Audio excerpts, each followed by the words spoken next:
What's taking the door so long to switch? That was weird. That's alright. Must have been stuck. How's it going, everyone? Hope everyone's doing great. I'm having a great time. Damn, my audio is high. Let's see if that's correct. Fuck this. No, I mean that. There we go. That's probably better. Okay. But let's turn that down just a wee bit. Just a touch there. But hope everyone's doing great. Hope everyone's enjoying their Friday evening. I know DSP was going on multiple tantrums recently. I saw the God Pack tantrum. I haven't caught up on all the Kino Casino rants. This one apparently 28-minute long crash out about the Kino. Let's just see a random moment. 15. Sniped all of my content nonstop. It was impossible. It was literally impossible for me to get any new viewership for a very long time. Yeah, it's impossible because you're impossible to watch. No one likes you. That's probably it, you know? Literally just found detractor content. Fuck you. And because of that, it was absolutely impossible for me to have any kind of growth or increase of income. No, it's not impossible, DSP. You just have to be likable. At the same level. I take it back. It's impossible. About it. Hey, how's it going? How's it going, Paper Thin Glen Hall? Every day is a spoon level rant. I'm liking it. I'm liking all the rants. I'm thinking DSP's on wit's end here.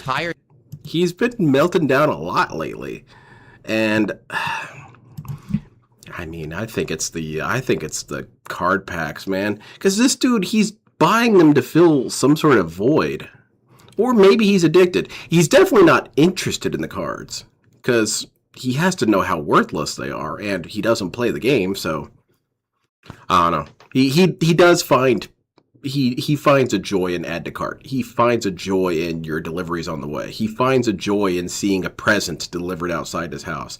He's basically a kid. You know, he likes the Christmas presents or the birthday presents. Well, when you're an adult, you have to buy your own, and so it's not as thrilling.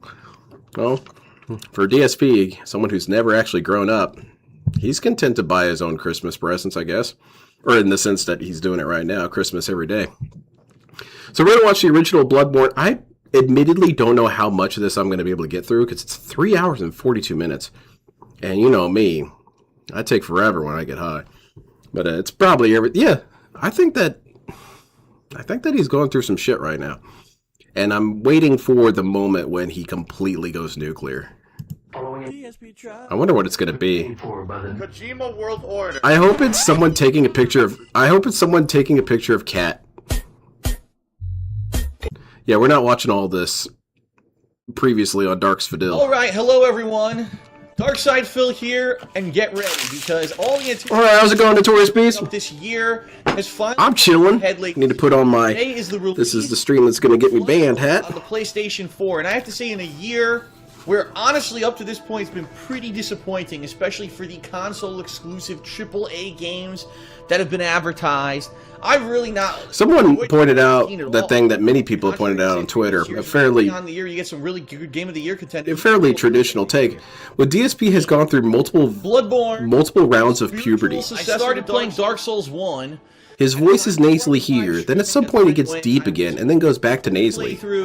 And I didn't really get the it dropped his puberty input. Gamer where I didn't really get into the hardcore aspects of difficult games like that. And the game handed me my own asshole. Your videos suck, your playthroughs are fucking garbage, get a real job, you cunts. You are hold on, that was a lot. Really because you fucking suck at every game. Well, yeah. Then 2 years ago I started live streaming and I said I would like to get back into Dark Souls now that I'm live. No, he rounds it up because it's more impactful to say 2 years than a year and a half. You don't know how life works. Moving on. Interaction with the stream. Tomorrow on the Afterburner, the morning show, I'm going to be playing the Neo 3 DLC. So attendance is mandatory. That's not. Or you know me, I judge games. I don't know. I guess violence. Value. I'm gonna play it for myself. Yeah, that's the threat. As you guys can see, if you don't do as I tell you, over to the right, indistinct violence. I can't tell you how it's gonna happen, what's gonna happen, who it's gonna happen to, with what it's gonna happen with. I should be able to. Let me click on. Just keep it in mind, man. Here we go.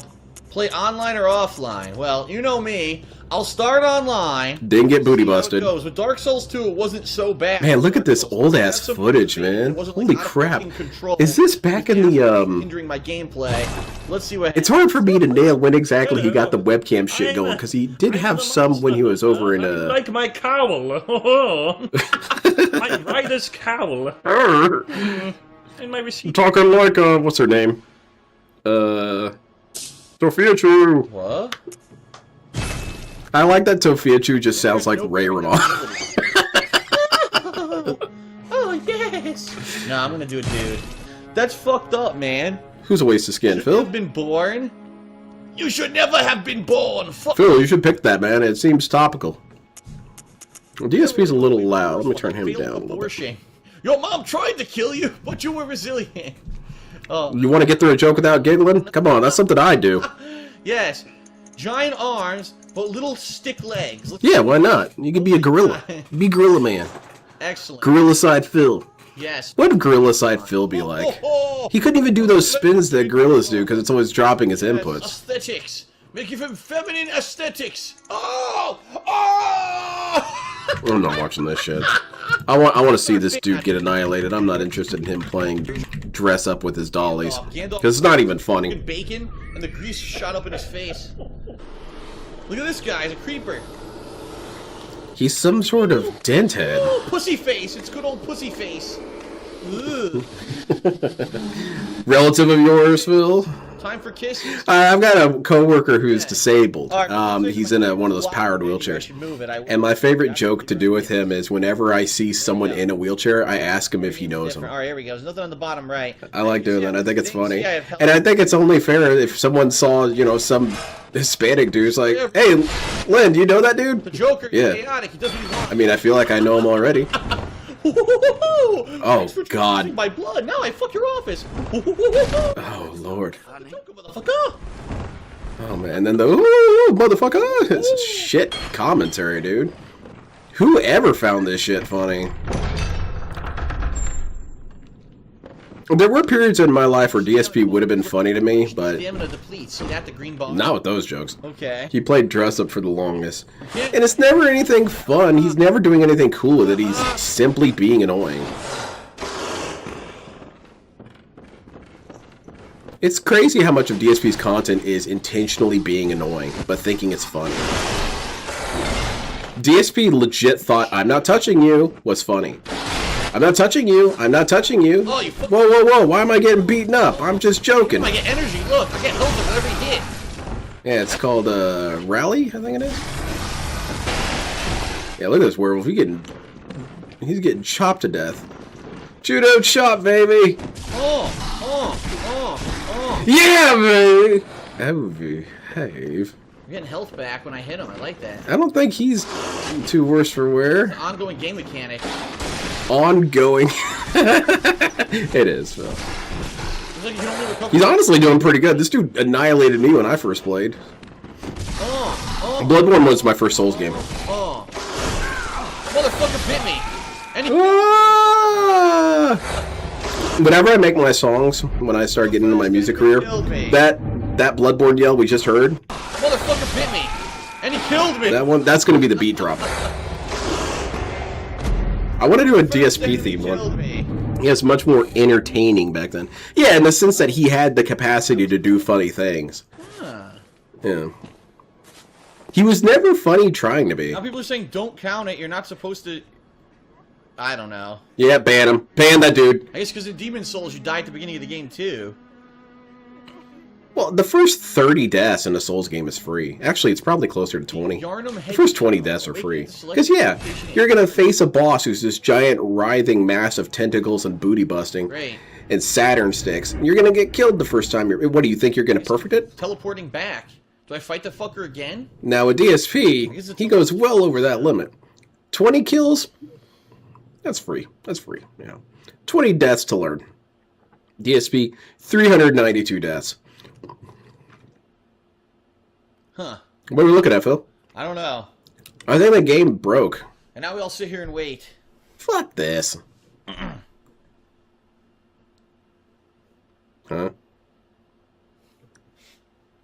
Yep. I guess if Dig we up in go there. Back, it's taking forever though. Yeah, I think the game froze, Phil. No, the little thing is flashing up there. Yeah, look, I'm back. Speaking of little thing flashing. Alright, let's get to it. Launcher's dream there. What the fuck did I just do? Look at this. Yeah, that's a pimp green cane. turns to a whip when I press L1. Battle pimp cane. Look at this. Did you guys see it? I'm the Joker. Woo-hoo-hoo-hoo. Oh, God, not Fight funny. me, bitches. Woo. Oh, this is pretty bad. Not really. Joker wouldn't say this kind of shit.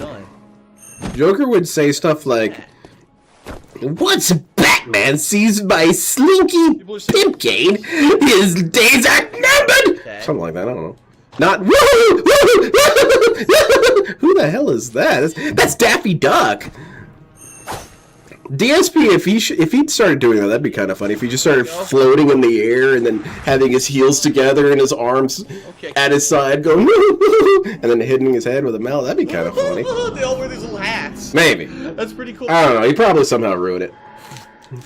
And then Bugs would have to, I don't know, drop an anvil on him or something. You know. I don't like that. I like Reboot. the top hat. The Dapper top hat for my messengers, yes. You know, sometimes when I'm posting on Twitter, I always think that, oh, this one is super deep. This post that I did, this is a deep It one. was a waste. But what actually happens is my dumbest posts become popular. I guess that's just life, you know? That's the thing when you're trying to be, you know, profound and thought-provoking. People are thinking, what a dork. Shut up.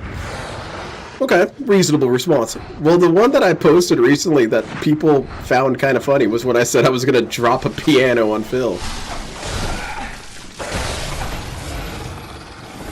I did that last Going Green, I said that, and then I went to bed, passed out, and woke up to 80 likes on it, and I'm thinking, oh, see, that's resonating with people, dropping anvils on Phil.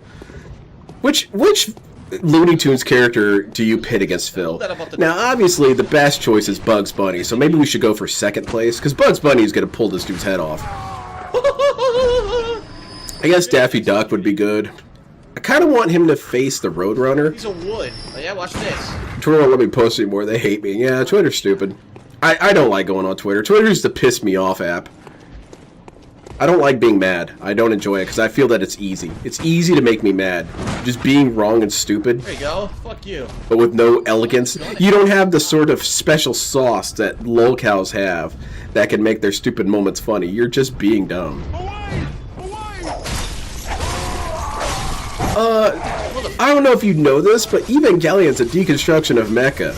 Okay, that's Darkside Phil level stupid, but also not funny. You get health back. I got all my health back during that combo. Very cool, Phil. Shit. Alright, I'm gonna go for this guy. I'm not gonna give him any grief on not knowing about this mechanic, because I think it is kind of cool to not know the mechanics beforehand. Oh, Batman. He doesn't need to do research on everything, especially if you want to have a more authentic game experience. Why don't you like it when I fuck your ass? Oh my god. DSP is what now? Item, Soraka. Suck on this! I wish DSP would... the Joker needs to mess with DSP. That'd be awesome. That's who he messes with on his off time. What the fuck? He has explosive chargebacks or something, I don't know. Oh yeah, that's death. Yep. Dead. Throw your ass in the gutter, and the rats are biting your body. I had him too, he had no health left. Then what happened? Tell me what happened after that. You died? Yeah, you'll get that. He had no health left. Oh, what are you swinging at, buddy? I do want to replay this game using the pimp cane. And then dress up as a pimp. How can you make a pimp on Bloodborne? Well, you need one of those big old top hats. Damn it, Phil! My whip hit the fucking post. I think that's one of my criticisms I have towards Souls games, and I wish that they would change it, but... Oh, good. I mean, it would be asking a lot, and I get that. Is that I wish there were color sliders for your outfits. Because I want to have different colors for my characters. Sometimes you have an item that looks perfect, but it's bright orange or something. I'm thinking, make it kind of a midnight blue, and it would go with the rest of my outfit. Can't do it.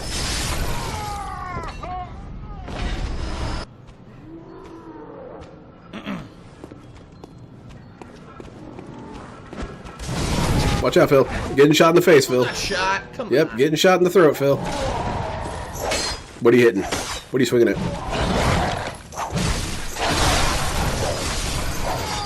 Very cool. I wonder if he ends up doing the Chalice dungeons in this. I don't remember him ever doing any of the Chalice dungeons. Nope. Oh, you look at this dude. He's... Oh, nice. Watch out, Phil. Watch out, Phil. You're getting shot. There's a dog. He's killing you. All right, you got it, man. It's hard out here for our pimp. I understand. Oh, God. Look who showed up. If he's going to use the pimp game the whole time, that's kind of cool. Big pimpin' Phil. Phil as a pimp would be wild. His hoes would not respect him. His hoes would be beating up him and taking his money. Ooh, very cool, Phil. I kind of did a challenge run on my first time through this game. I didn't even know how to use the gun. It didn't make any sense to me, so I thought, alright, well, how about I beat you to death instead? And so I never used the gun. Got him. Going back, I should go back and use it. But I need some sort of pearl-handled revolver to be full pimp. Watch out, Phil. Oh my God! You'll get that. He's gonna stomp on your head, Phil. No. Oh, no, watch out. I whacked his ass. Here he I'm comes. sorry? Yeah, shoot him in the face. Watch out. You might want to upgrade this whip thing. Got a ton of health. I think you only did the challenge dungeon in the redemption run. Is this another one of those games where the redemption run is considerably worse than the original? Dead. Then do a side-by-side compared to his new playthrough? Do what now? Ridiculously tough. I thought they were gonna die like the first one. I don't think Phil would know how to deal with hoes. No, definitely not. Damn. He would be... Well, first of all, he'd be terrified. Yes. And he would also scare the hoes. He would scare his own... The hang of it. But not because he's a violent maniac like most pimps, but just that he's crazy and confusing. Those seem really tough. But they would think he's some sort of... Gotta learn how to fight them. I don't know, Especially two at serial once. killer. That's pretty tough. Alright, so we gotta head back again, right? And also, DSP's stupid, so these hoes would say, yeah, I was with the client. He didn't have any money, though, because he said he got chargebacks. Oh, okay, well, Back again. I guess better luck next time. Our blood back and kill the werewolves. Not that prostitution is funny, but I guess if you're a prostitute with Phil as your pimp, it wouldn't even really be a problem. You could probably go back to school. Oh, good. Because he's not even going to be driving the Cadillac around to check on you guys, because, you know, he didn't change the oil. The Cadillac company didn't tell him to.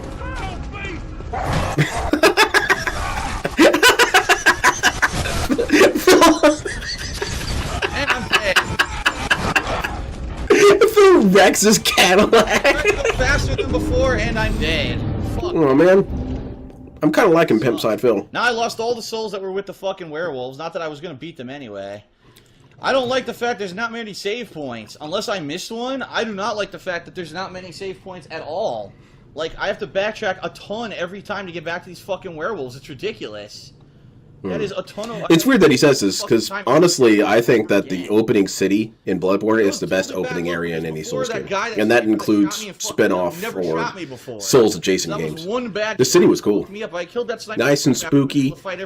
Nice. It was also alive. Everyone knows in the sense that, oh wow, it's a werewolf situation going on, huh? I hate about Dark Souls, the backtracking. Now, Dark Souls 2 seem to have way more frequent checkpoints than this. This is, like, ridiculous. Yet, Notorious Peace, he has zero spatial awareness. It's kind of fascinating to me how DSP has no...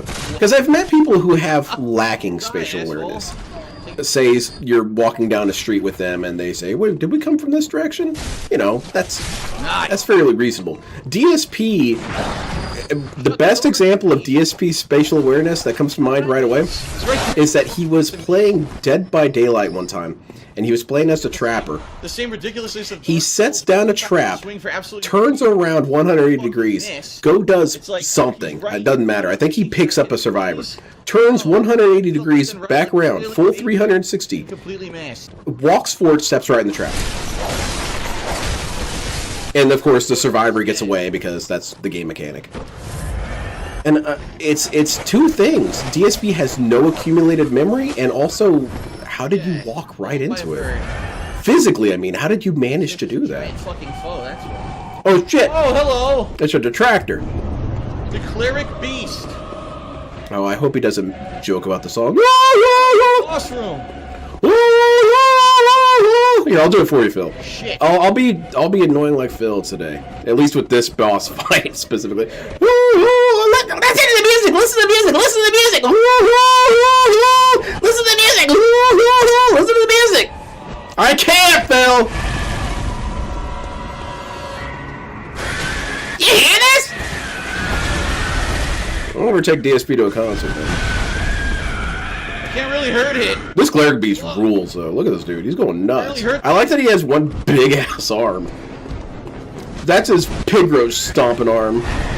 Or squashing? Yeah, you don't stomp with your hand. Well, I mean, ninjas can do whatever they want with anything. I've punched someone with my foot before. It's not hard. It's hard for you guys. You're not ninjas.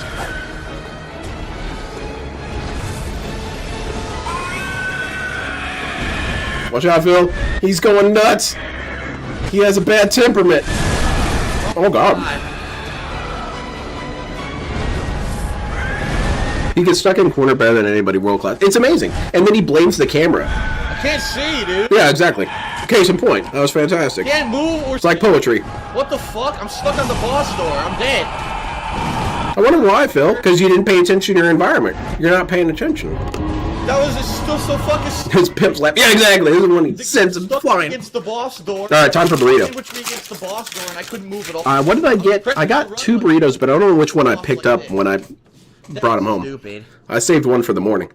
This is either carnitas or chorizo. that's Let's see. stupid. Let's do a DSV tries it. Move. Carnitas. Can't move. I press myself against the wall and then I can't move. What? Right in the face. Right in the face. Pow, right in the kisser, Philo. Got this. Lock in. Yeah, this guy doesn't know how life works. I didn't miss. He's using the most broken weapon in the game, the brick. Sucks. Before I was able to interrupt their attacks with the gun, now I'm not. It seems like there's only certain attacks of theirs that you can interrupt. Is Derek in Bloodborne? He was in the DLC, but they cut him for being too disturbing. I can't get behind. Because he would, you know, you can restore the data if you really want to. But yeah, he busts nut all over the arena and it gets all sticky and then eventually gets crusty. And then that's the boss gimmick. Is that you have to traverse the cum to fight him, but you can't stop moving even for a second or you solidify in place.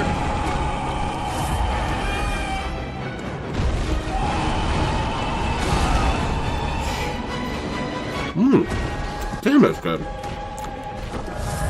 This place rules so hard. I have a fat guy mission. I want to try every burrito at that place.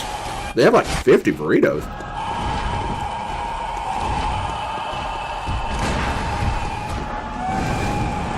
Yeah, paper thin Glen Hall. I would love to see DSP, but I've been thinking about doing that. I've got a couple of model kits that I'm willing to build without painting.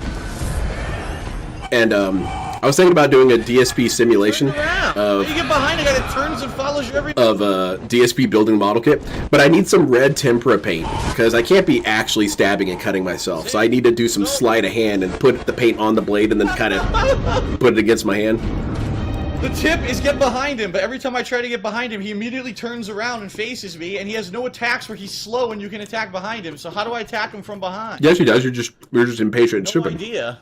No fucking idea. Huh. Damn, that's good. Okay. Great. Great pro tip. Get behind him even though he follows you. He did almost 100% damage with the fucking hit he just hit me with. I kind of wish I was slim, I gotta keep but trying. I love being fat. Being fat rules. What the fuck? But yeah, if I was slim, I'd be dressed up as a Bloodborne dude in real life. Sure. You walk around dressed like Bloodborne, man. Why can't I go to work in a big old trench coat and a tricorn hat?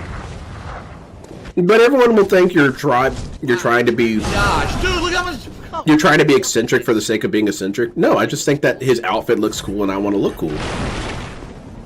But yeah, people ruin things. You got people who do things wrong or people who react to things wrong. Even though I died. If I showed up to work with a big-ass gunslinger mustache, people would say, "Oh, wow, nice mustache," when the correct statement is, "Whoa, man, nice mustache. That's I'm sick." supposed to hit him with the gun, and what am I supposed to fucking... Everyone's post-ironic and ironic and insincere. Death upon them all. No, I dodged. What the fuck? Bro, this dude is killing you. Far away! Still hit. I'm gonna use all my healing items on this guy. Sorry, I've got something in my teeth. Bill was behind him. He never hit the boss. He just stood there. Yeah. He never seizes the moment or he mashes. He manages to fail perfectly with whatever situation he goes with. I don't know. And that's why he gets so frustrated. He's like, it's inconsistent, it's inconsistent. Well, Dead. if you're stupid A, and then stupid B, and then stupid C, and all of these versions of stupid get punished in some way. Yeah, it's taking It's not inconsistent. staggering. You were picking different avenues to be an idiot. That's not the game's fault. How about you go? Like Patty the Baddie, he says he'd rather be fat and happy than ripped and miserable. It would be cool to be ripped and whatnot. You know what I want? I want those dudes who are built kind of like bear wrestlers, big ass arms and all that shit, while also having a gut. But it's hard as hell for me to develop muscle. It takes a long time. I envy the people who've got the genetic, because there is genetic predisposition. I know people use that as an excuse. Like, you got Amber Lynn, it's like, I got a predisposition to being fat. Maybe, but not that fat. That takes commitment, you know? But yeah, there's people who naturally gain muscle, and I've always been envious of them. But, hey, you know what? You know what they envy about me? That I'm a ninja.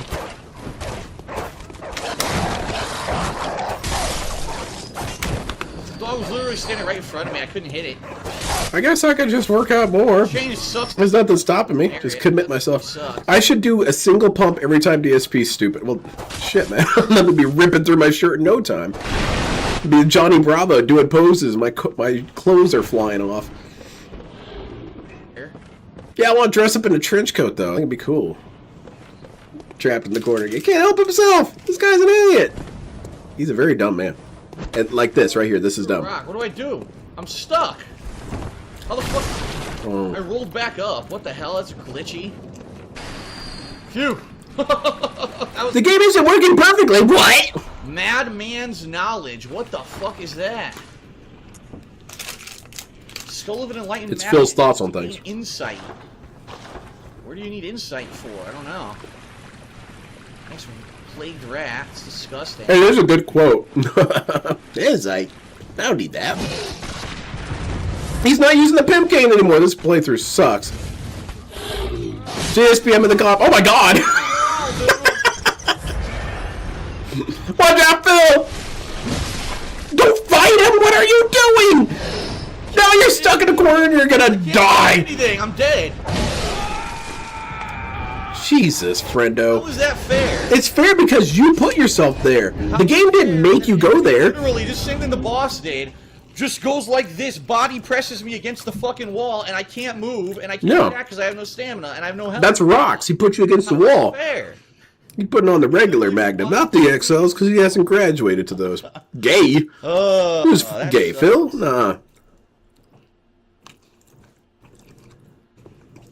That is a problem. Phil's asexual. That is the same thing that happened before, and that's 2 times now already, playing this game only a few hours, that the camera fucks you because you get stuck against the wall. There was no way the camera was going to help you by being some sort of free place there. You were pressed against the corner. His body was bigger than the avenue out.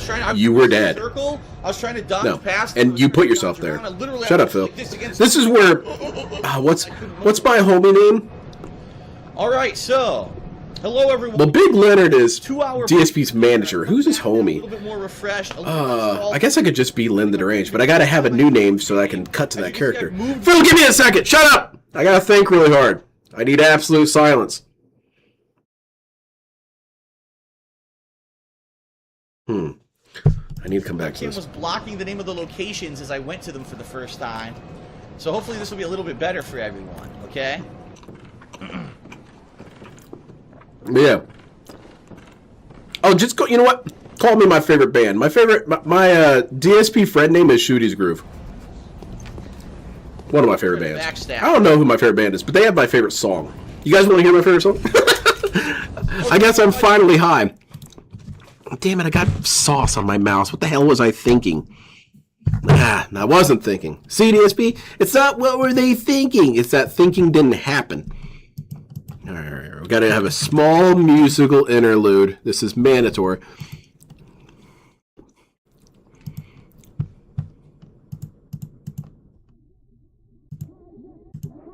I'm gonna dance, but thankfully, because I'm green screened, you guys can't see me.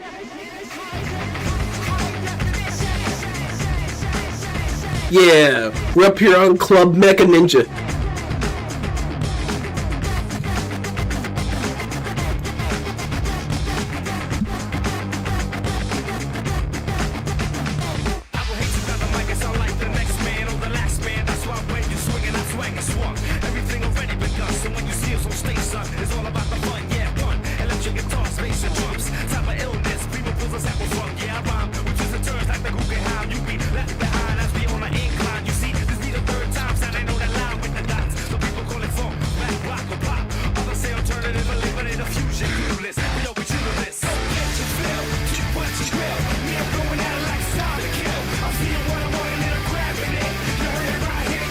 mad for it.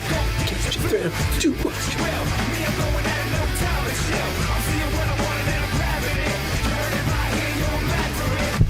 No, I know what we need to do.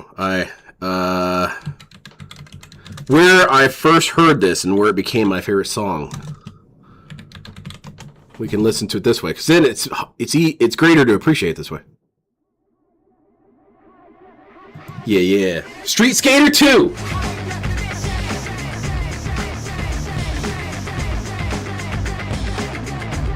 Skateboarding is the coolest sport. It's the coolest. It's urban ballet. And I mean that. That rules.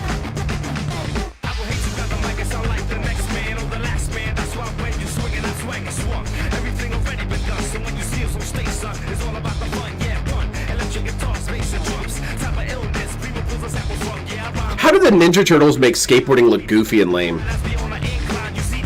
Because you know why? It should have been Raphael who was a skater.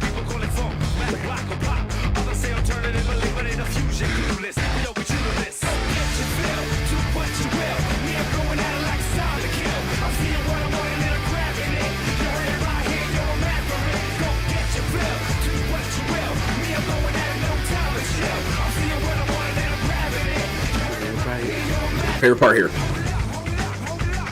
I like how they track this dude. That's cool. It's a cool camera angle there.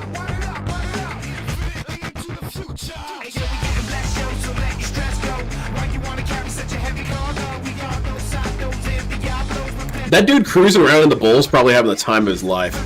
That's what I would want to do if I could skateboard. I would cruise in bowls all day. Bowl surf.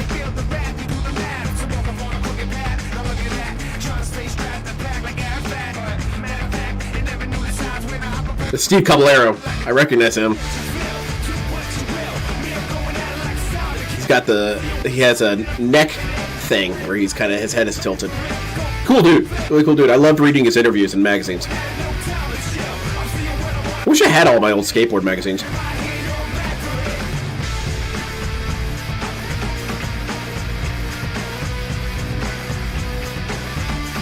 What I represent is MCs going mad.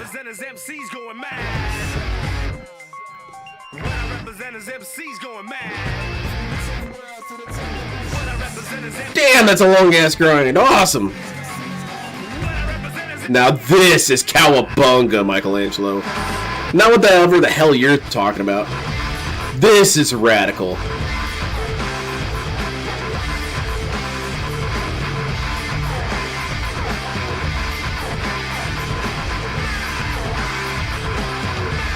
Yeah, so I'll just be Shooty's groove. That's when ever DSP's friend.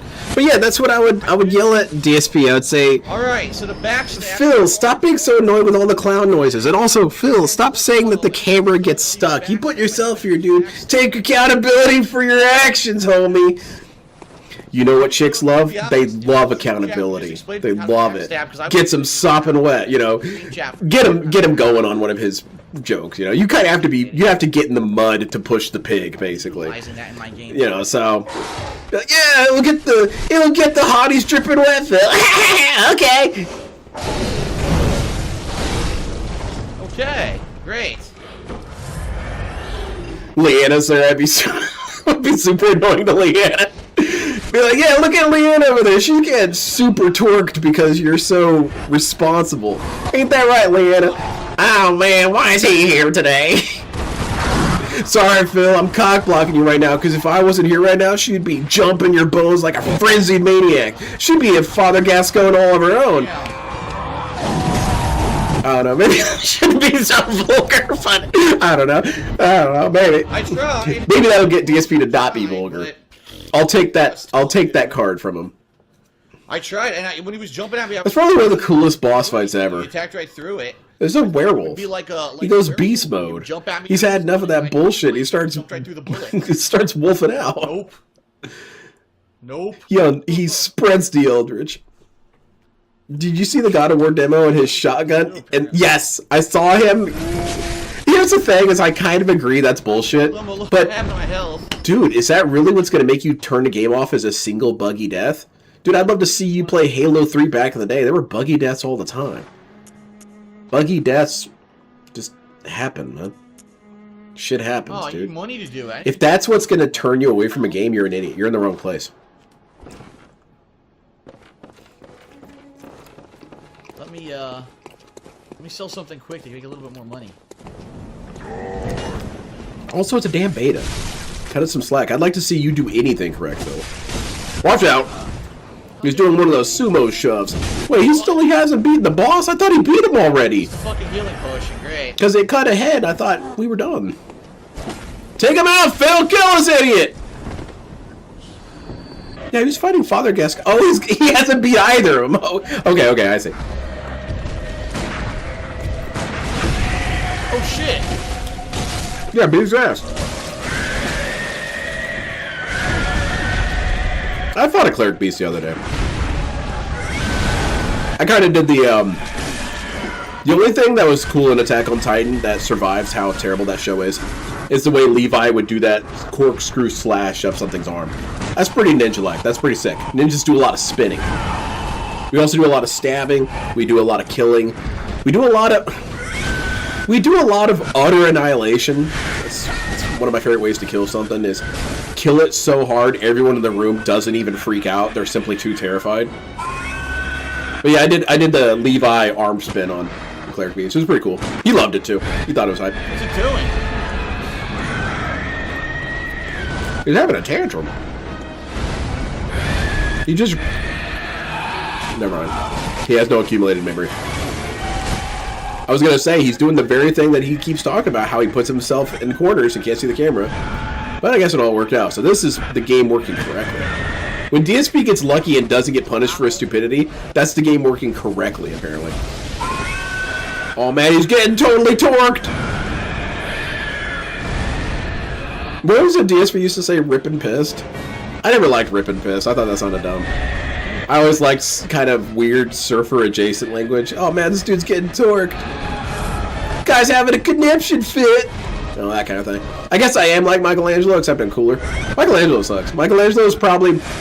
Leonardo's the worst Ninja Turtle, and that's because fundamentally he's not a ninja. He's not. He's a loser. Michelangelo is also fundamentally not a ninja, but at least he's not as obnoxious and horrible as Leonardo. But he's obnoxious in his own way. Donatello is alright. Donatello, I like him because he's kind of a... He's a proper balance of nerd humor. You know, he's cute. He's a nerd who can say a joke here and there. But he's not quipping all day. Raphael's cool, but I wish Raphael had some damn self-control. And it's annoying that that's the story narrative. Because of that, you can never make Raphael cool. He is prohibited by authorship of being cool. Targeting untargeted. Because you know what's cool? Him and Casey Jones cracking skulls. Putting people on train tracks and shit. I don't know. He's a ninja. Ninjas kill. Splitter is raising these boys all wrong. Man, I would... Alright. I'm losing because I can't see. Alright. We got... Let's see if I can find it. We gotta take a quick interlude here. It's a ninja... an interlude is what it is. So we gotta jam to some ninja music. God damn it! Why is my hands covered in shit? Oh man, my mouse is gonna be completely screwed after all this. Adgard, go away. I will let you know I'm interested in your thoughts. All right? You can trust me on this. I will ignore you forever. I gotta have this on standby, basically. We're gonna go back to the stream here in a second. I just gotta get some music here. Yeah, let's do this one. Is this? Let me see this playlist. Is it on? Oh fuck! What have I done? Huh? Oh my god! What have I done? Huh? Cancel, you fuckface. Alright, sorry this is taking longer than I initially anticipated. I didn't realize this was this difficult to get going. Yeah, I wanted to set this... Oh my god. Yeah, privacy, that's what I'm looking for. You want to edit? Private, unlisted. Yeah, there, cool. Now we can throw it on there if I need to. Yeah, copy this. Get out of my face. You come here. Yeah.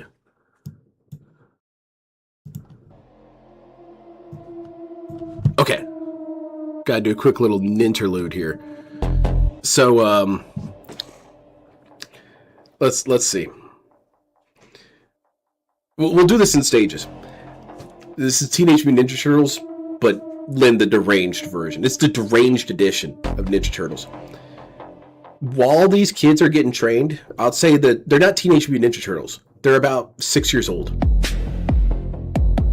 And one day, Master Splinter's training them, showing them katas and stuff. And I appear, and Splinter's top half of his torso goes flying across the room. Dead. Instantly. And the kids are immediately terrified. I have frightened these children. But you gotta understand, ninjas do a different form of child abuse. It's why it is that when we abduct children, we get a little annoyed when you guys are like, oh my god, no, I'm not doing anything sexual. I'm training this dude to be a ninja.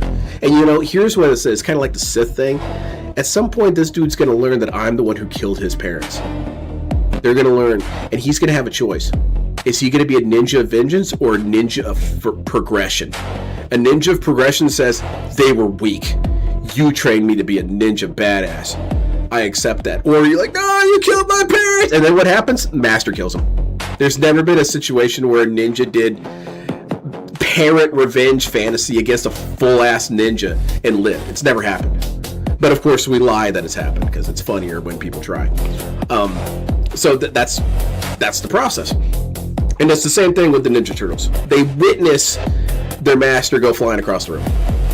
And it's the ninja up here in the corner that's been here the whole time. That's the ninja. And he the school of the Rhino. And he teaches these kids. He says, did you see what happened to your master? I understand you guys are furious, but you have to understand that is the way of the ninja. And I will show you, and you will learn something stronger than yourself. And each of you have some issue with that. You know what? Tell you what, 18 years, let's fight.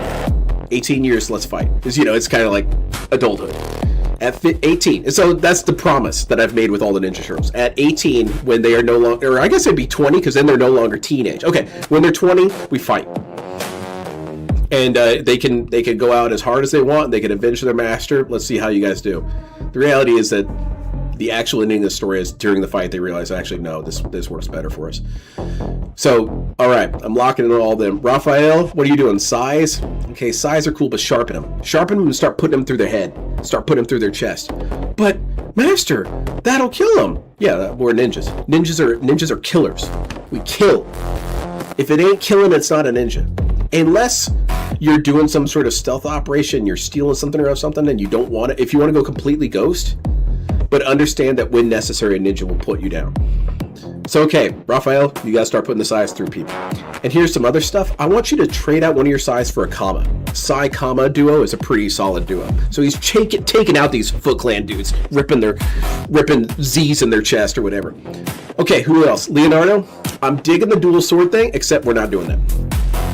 Single sword gives you more control, but you will have an armored pauldron with a couple of spikes, kind of like what Shredder's got, because Shredder's got some cool tech. So that way you can hook a blade and then pull it away. So we're putting that on Leonardo. And Leonardo's ninja sword stance is low. He's a crouch sword fighter.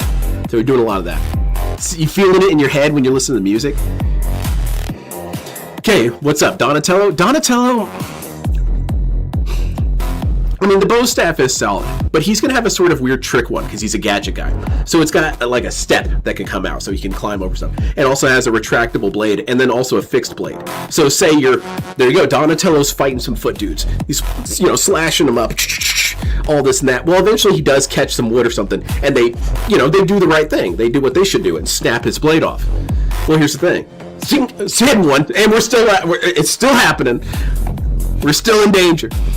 Okay, so that's him, and he's got some weird gimmicks, like he has a chain that can pop out of the end and, trip people. So yeah, Donatello is the tech dude. He's ninja technology. He's building devices and stuff. He's building grenades that shoot suppressed needles at people, And Leonardo is the tactical fighter, and Raphael's the cheater. Make Raphael a cheater. Just grab him, put the blade through their chest, whatever, stuff like that. And then Michelangelo has a Kusarigama. And contrary to his personality, he is the most controlled. Like, this guy is ice cold. Everyone else is various levels of ice. He's the absolute zero. And he uses a Kusarigama, and he is a fearsome menace with that thing. He's putting it across people's eyes. He's chopping people's heads off from across the room. And he's doing some maniac stuff. And then the personalities. Here's the thing, Leonardo, all that leadership shit, that's good. But you know what? You're not a sycophant. You're not some brown-nosing dude. If it's time for fight, we're not going to do this. Oh no, what do we do? Have we failed the master? You failed the master when you die. So you don't die. So Leonardo's going that too. And Raphael, Raphael's probably going to take the most beatings out of all of them. Because Master Splinter does all the gentle shit. No, I'm gonna break his leg. I'm gonna fuck him up. And it's because all that anger is rad as hell. But here's the thing. You have to use it like a pressurized beam or something. You know, the Metal Gear Ray, how it has that pressure beam. So Raphael, what he kind of becomes is he becomes the designated maniac, designated darkness. And you throw him in there, he's just killing everything, just starting a rampage by himself. And Leonardo, I'm gonna say, let him do it. It's a sound strategy. And also, if Raphael's a good idea, he needs to be listened to. And Donatello's the tech dude, and he's pretty much solid the way he is. I could even see him joking a little bit. I could see him being the funny one of the group. Michelangelo is not. Michelangelo is very peaceful.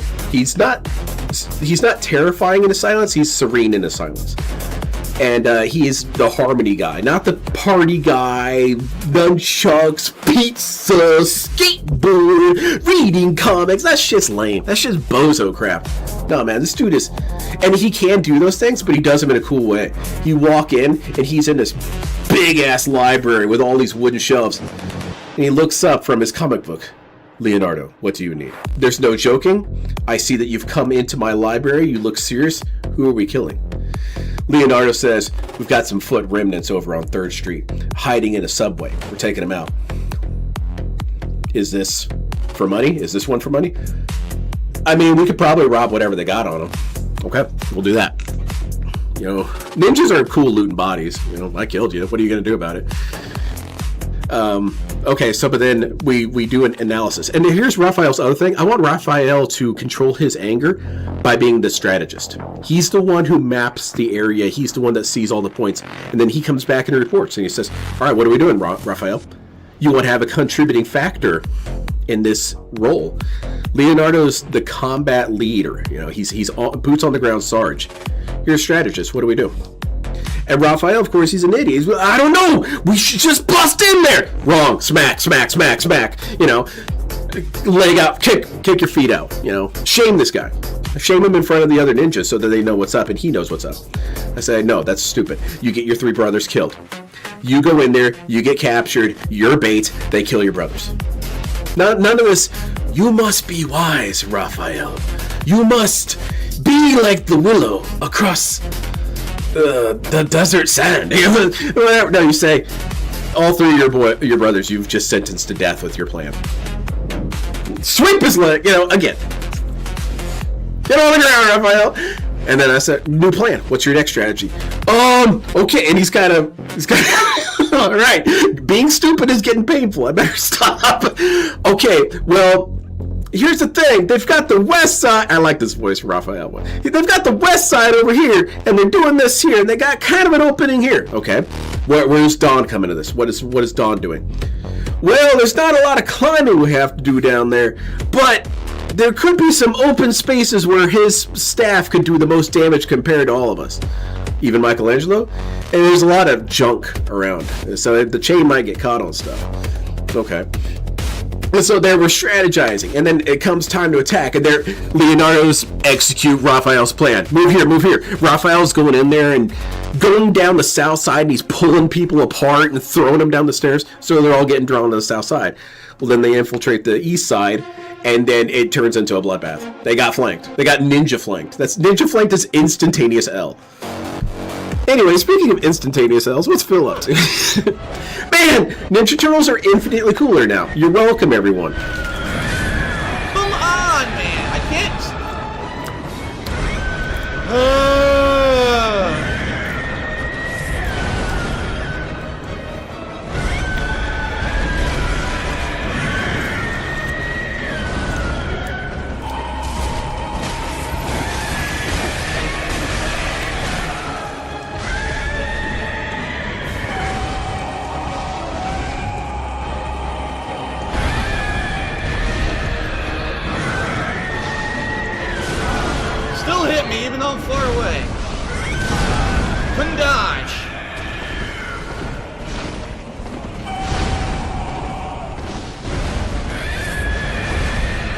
I want a character that talks like Michelangelo.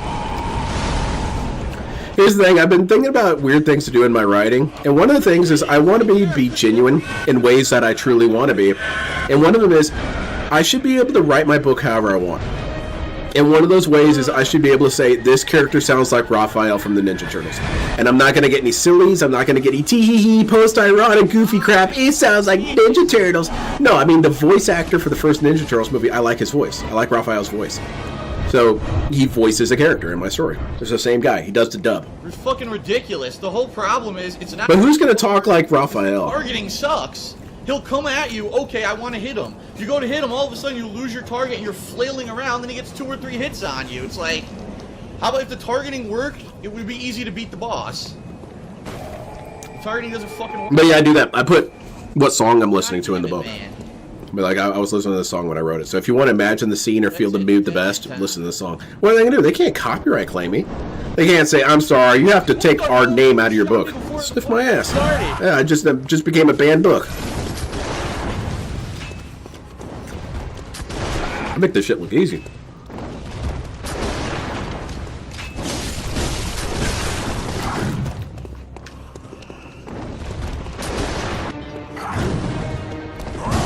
Wow, I tried to dodge, I couldn't. This dude sucks so bad. What did I just say? I'm killing it or something like that?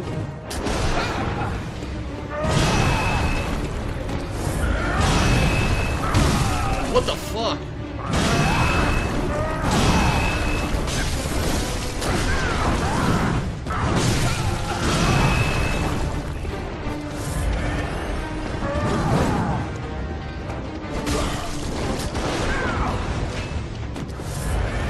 Yeah, man.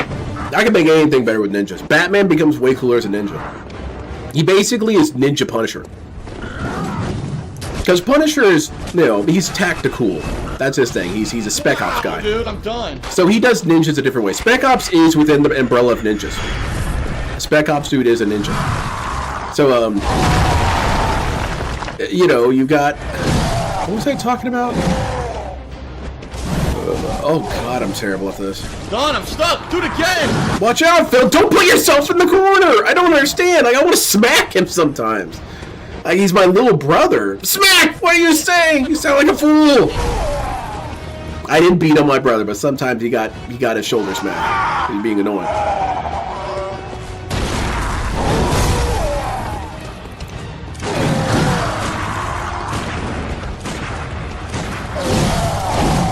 You know what? I'll say this. I was just thinking about, was I mean to my brother? I just had this thought. But then I've justified it in my head because my older brother was mean to me. My older brother's thing that he would do to bully me to change my behaviors was he would make fun of me in front of his friends. And that sounds cruel and abusive, but he would say stuff like, yeah, that's annoying. You're being annoying right now. And I always felt really embarrassed because, oh my god, all of his friends saw him call me annoying. But then that kind of helped because I realized, actually, that's annoying. that is annoying. That is dumb. And so it's the kind of older brother thing that they should provide. How the fuck did they not? But DSP here, he didn't have a brother, did he? No idea. That's obvious. Extremely obvious. Oh, bullshit. He turns around. I want to see Raphael voice. Who voices Raphael?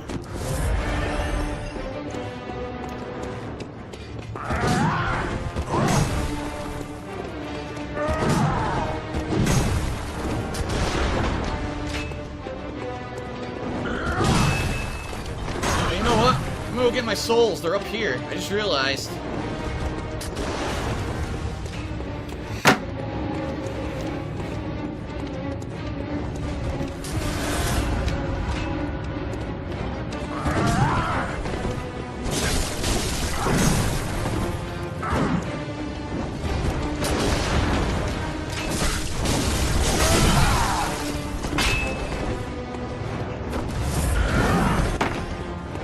Yeah, who else voices my characters? Shara Soon voices one of my characters. The lady who voiced Shara Soon. You want to hear a profoundly unique voice actor. I think she's... Oh my fucking god, I hate this so much. I wish I could disable open link and split tab. I've never in my entire life wanted that shit. Now I forgot what I was talking about. Shara Soon. Yeah, she's cool. She's got an amazing voice actress. She probably has one of my favorite Japanese woman voice actresses. Because you'll notice it right away. She sounds peculiar. And kind of in a cool way. It's kind of hot, but also kind of scary.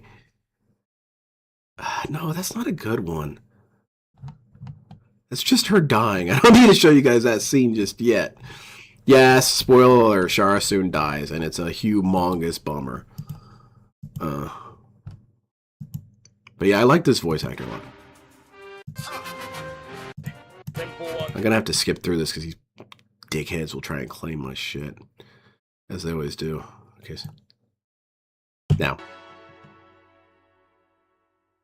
Is she not gonna talk? Really? Oh, okay, so there's just no sound that she ever speaks. What a waste of my time. Okay, let's try. There's a good one with Gloomy Toto where he's crying at the beginning and then she starts talking. Gundam Double Zeta is probably the weirdest one of all of them, easily. And it's because it has a completely different shift in tone.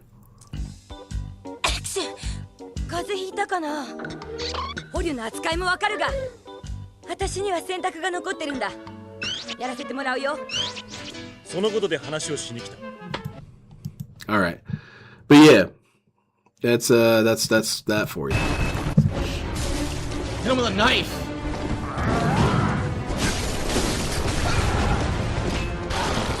Oh boy.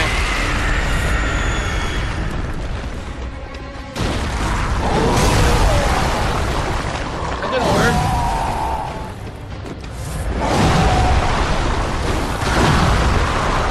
I think my favorite voice credit in my book would be, and DSP is as himself.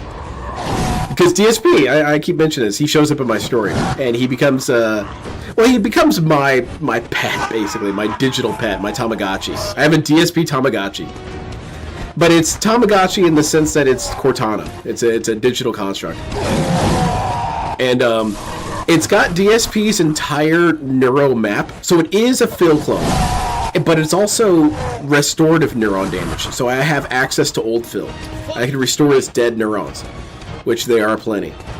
And I can also turn off the ones of the data that sucks, like how to beg for money. But then I summon him every once in a while. My character is a self-standing. It's basically I'm telling myself my own adventure story. Now, what if I did all this shit and did all this cool shit? Well, he's got a pet Phil that he summons, and the thing is that people have varying opinions about it.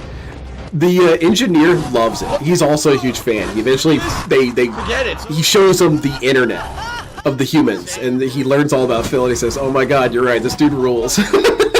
And so, same thing with the pilot. The pilot becomes a fan.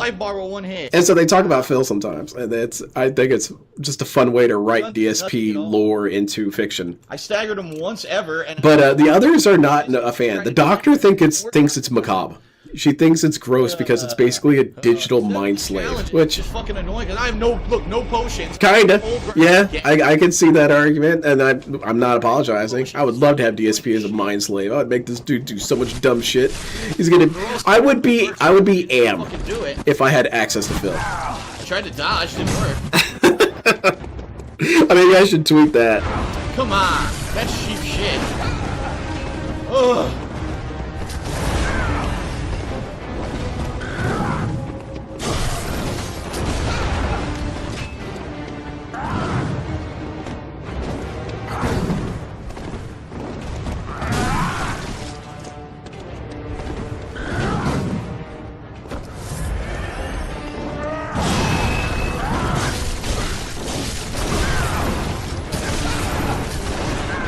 Trying to dodge, still getting hit. God damn it.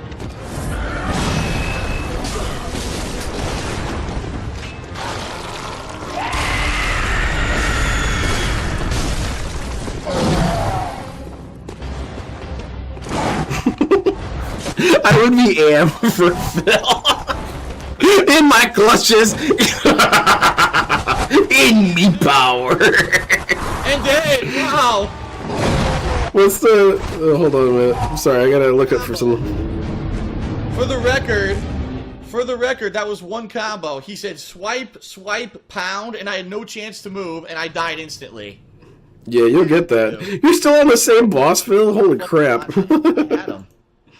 I know I can beat him. I just gotta fucking get lucky and hope that he doesn't do bullshit like that. That was bullshit. No, I agree. Oh, no, I didn't say... It's true. It's true, though, Phil. 12. I would be aimed to this dude, man. I'd be pulling his skin off. That's not true. I wouldn't brutalize this dude. I would just make him live very specific hells. And that's what it is. It's a psychological torment more than I'm pulling his fingernails out. You know, it's more that DSP must stream forever and he can't ban anyone. I can't. You know, I'm putting him in a matrix, and he's stuck in this matrix, and he's in prison, and it's hell for him. Or he's streaming forever, but he's stuck in this time period, and he can't ban anyone in chat. He can't. It's my reality.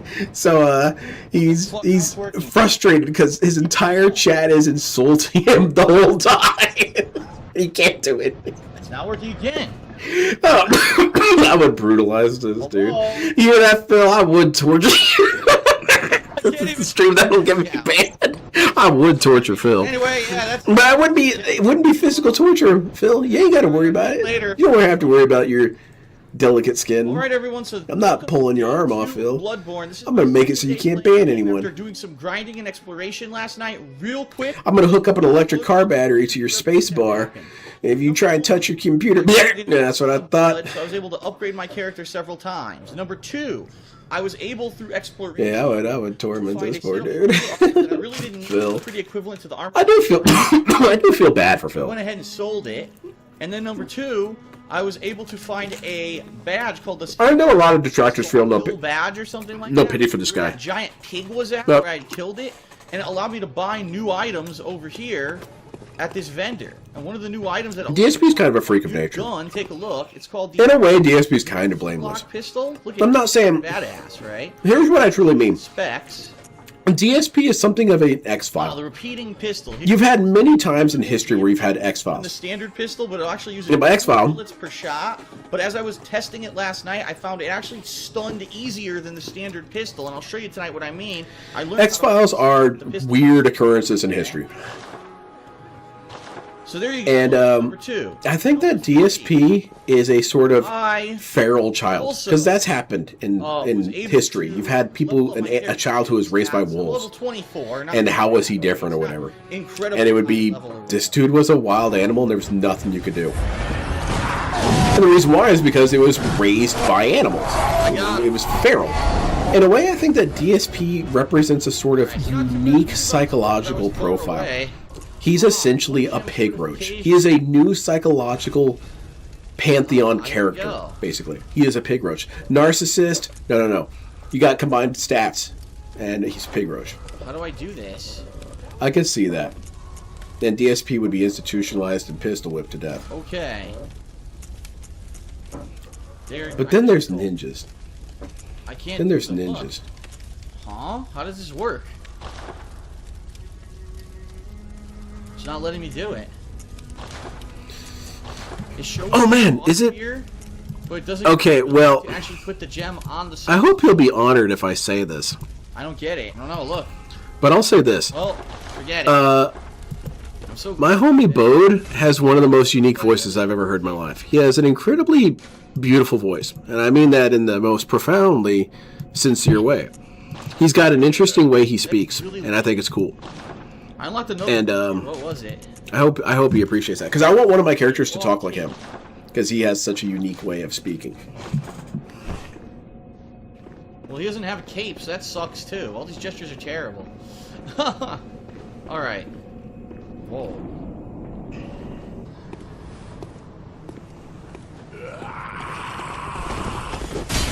Oh, there's 2 of them.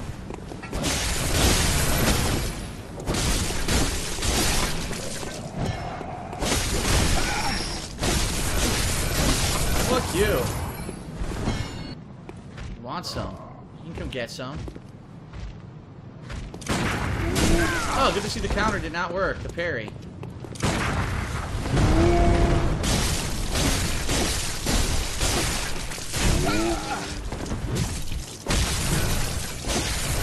But yeah, I think DSP is an ancient cosmic force stuck in it. Yeah, I love theories like that. That's some of my favorite theory crafting. And not a lot of the detractors are into that. They're not into that kind of mythicizing of Phil because they hate him so much. But I think that almost, what if Phil is some sort of primordial god?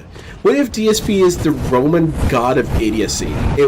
Is there a Roman god of idiocy? I need to see this. And he's the last one alive. All the other gods are dead. But for some reason, the Roman god of idiocy is eternal.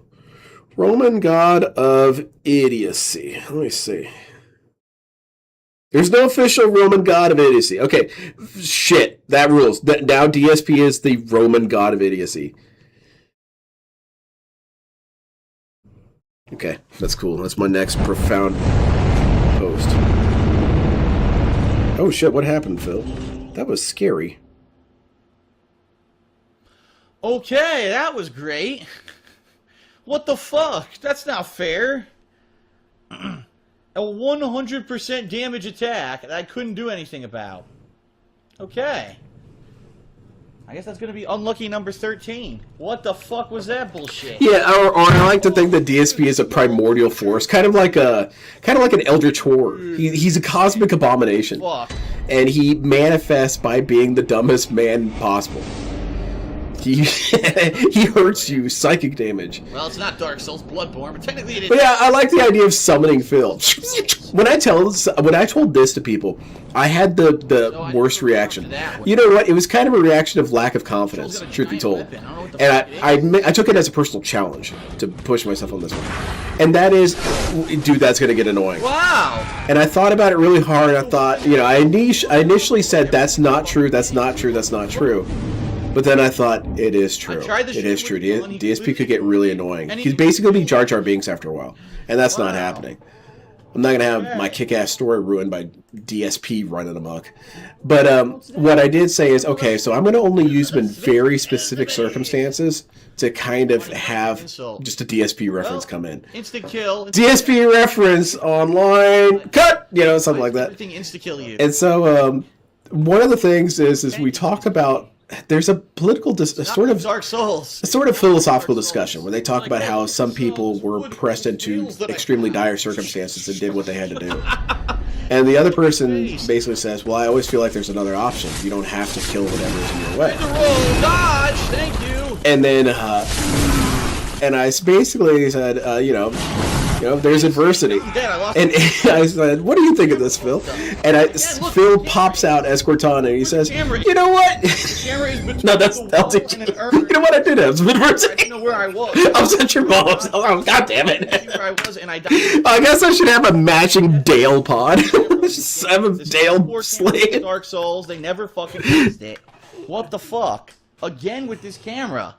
That's now the third or fourth official death to have the camera stuck in a fucking... No, DSP. Damn, this has been an eternal grind of his. How many times have I killed this guy? 3 times already, so that's bullshit. So, no blood for me. This stupid crybaby.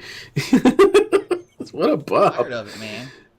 I really am tired of it. I'm tired of this camera. This camera sucks. How many years did they have to make a new fucking camera that actually doesn't get stuck to the fucking wall? And they DSP, though, I bring him out and he says, what do you think of this? If you're having some adversity, you know what? I need donation. If you're enjoying the adversity, donate now. And I'm thinking, no, what a hero. And then I turn him off.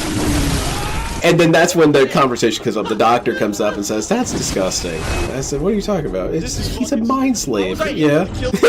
First 2 times, and now I can't kill him at all because dodge doesn't work, and I take massive damage. Fuck. Dude, this dude is crying his ass off. Stop. Yeah. Stop crying, Phil. 3 times, now I can't even fucking scathe him, and I can't dodge even though I'm doing it. I did 3 hits and dodge, and the dodge didn't work, and I got knocked on my ass. Fucking stupid, dude. God, didn't dodge again! Are you fucking kidding me? Again, it didn't do it.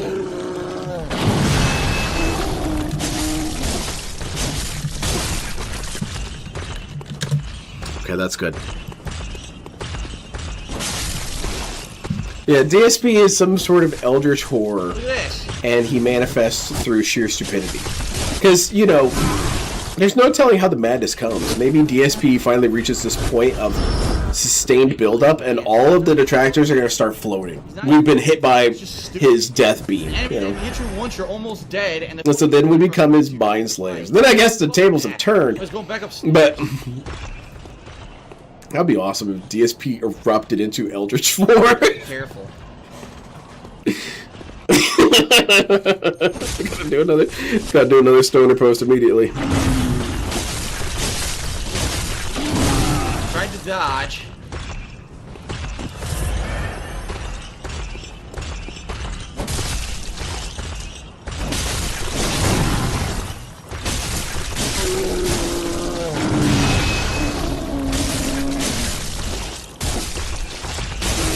Got him. Can't fucking see nothing in here. It's dark as shit, man. So dark. Wait a minute.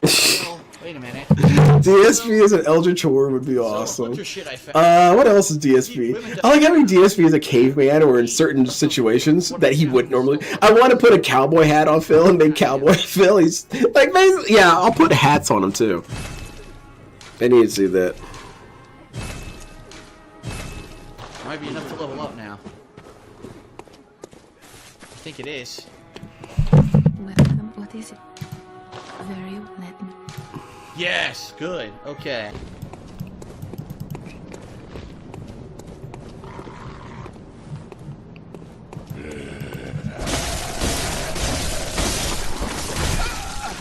Son of a bitch.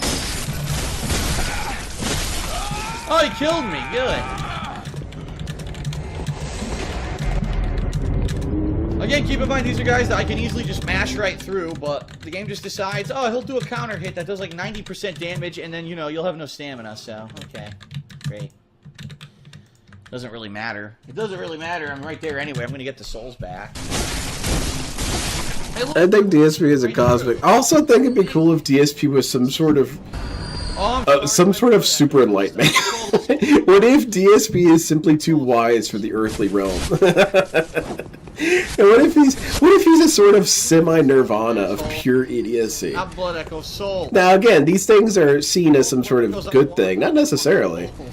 You can have a nirvana of horrible, you know, everything's perfectly synchronized.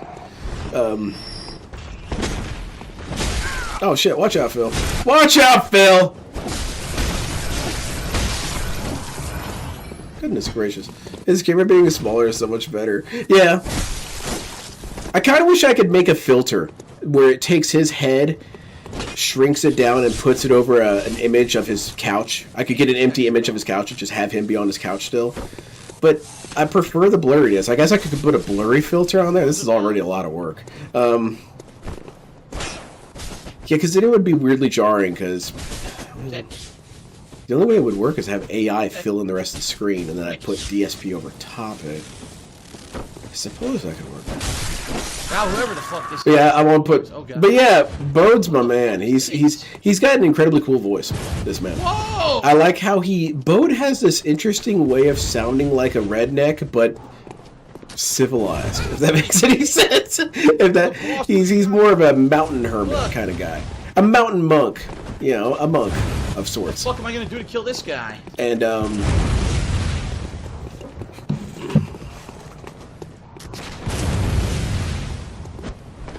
Well, I'm not gonna hit him with a Molotov cocktail.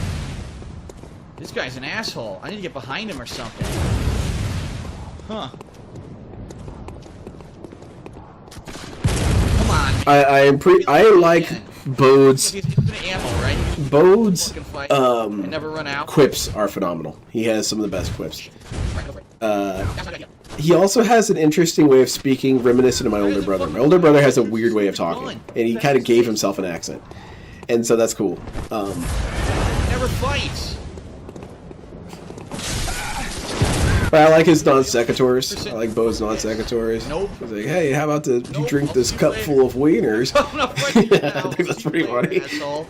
And Bode also is What Bode does is he does unironic humor well. He That. Bode has the gold medal for my favorite ever guy. pitch to home run.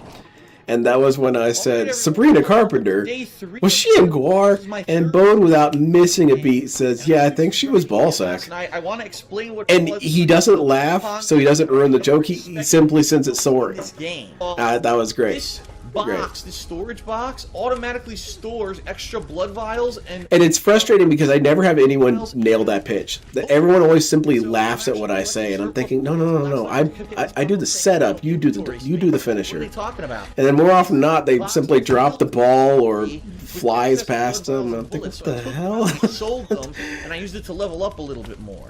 In addition to that, I did level up my weapon a little more. My buddy Turtle, he does a funny thing where he'll kind of do the what to whatever I'm saying. He kind of checks me. That I believe I also I'll say something like, anyone who likes Naruto should be beaten to death. He'll say, hey, wait a minute, I like it. my grinding. I said, oh yeah, that's right, you did. But he doesn't. He never takes it seriously. He gets what I try to do when I'm trying to shit on people's opinions. The correct thing to do is say, ha, you're right, and then move it on. Because then I feel validated, but at the same time, I feel like you have a sense of humor about it. And you're cool about it. So that's why it is that I love making fun of the things he likes, because he's like, oh come on, man, Agumon's kind of cool. I'm like, all right, but he's cool. Turtle's awesome. Love the way Turtle talks. He has a fantastic way of speaking. He's also a monk. What's cool about him is I have a Western monk and I have an Eastern monk. I see Bode as sort of a Western monk. He's more of a spiritualist in the traditionalist sense. Whereas my buddy Turtle is a legit Buddhist monk. And so it's interesting seeing his takes on things. Because he has a sort of benign nihilism. He has a sort of, society's fucked. Maybe the next life forms will get it together. He doesn't seem to be bothered by the idea of looming extinction. And it's because he sees life as a series of cycles. You know, it'll cycle this way forever. And deal with it. But he also recognizes that part of the cycle is picking a side. And so he has his beliefs that he firmly believes in. But he's also willing to note that his views are kind of nihilistic, and I think that's a beautiful thing. Very suggestive. So that's cool. My wife is a brilliant political thinker. She has a great way of organizing thoughts. And she can break it down pretty well. And I tried to dodge. she matches my anger about some stuff. She matches my anger. For example, she and I will regularly go on a rant that we like going on. And it's the rant that Attack on Titan sucks. Attack on Titan is one of the shittiest things of all time.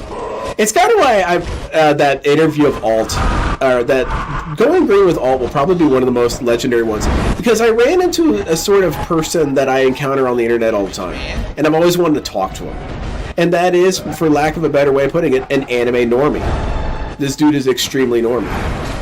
And I get that people have their opinions and will let people like things. But at the same time, I do have an obligation to warn you about what you're doing. I do think I do. As a fellow man of art consumption, I feel like, well, why would I tell you to get the burger that why would I let you order the burger that tastes like shit? I would lean over and say, hey man, I don't know about that one. You know. But here's the thing with it, is that he has an extreme... his opinions are mainline normie. And I get that sounds like an insult, but it's a statistical meme.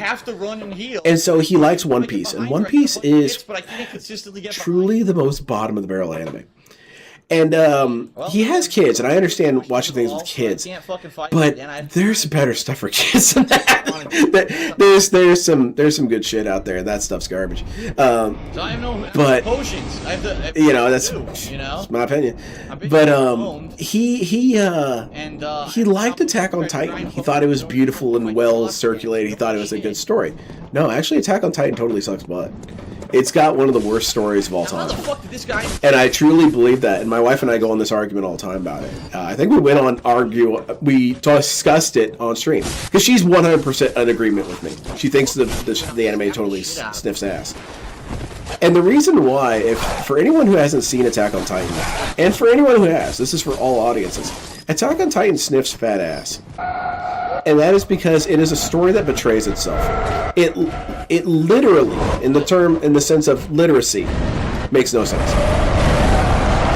Because the thesis at the beginning of this story, the first 2/3 of the story, is this weird state of existence. You have these monsters called Titans, and they kill you and eat you, and they're a predator. Humans are prey to these things. And so they develop a series of combat strategies to deal with these things. There's these people, and they live in this giant walled city. I was jumping. And then the Titans get in and kill a bunch of people. They break one of the rings of defense. Boss gonna be like this. Well, then the mystery becomes, okay, so what's the deal with these dudes? What's the deal with these dudes? Tell me what happened. And so they start researching into it. It turns into this big mythos. Well, the thing is, basically, it is a sort of last zone of their kind. They all went on a massive exodus and went to this island. Well, now the mainland is trying to finish the job. Dead already.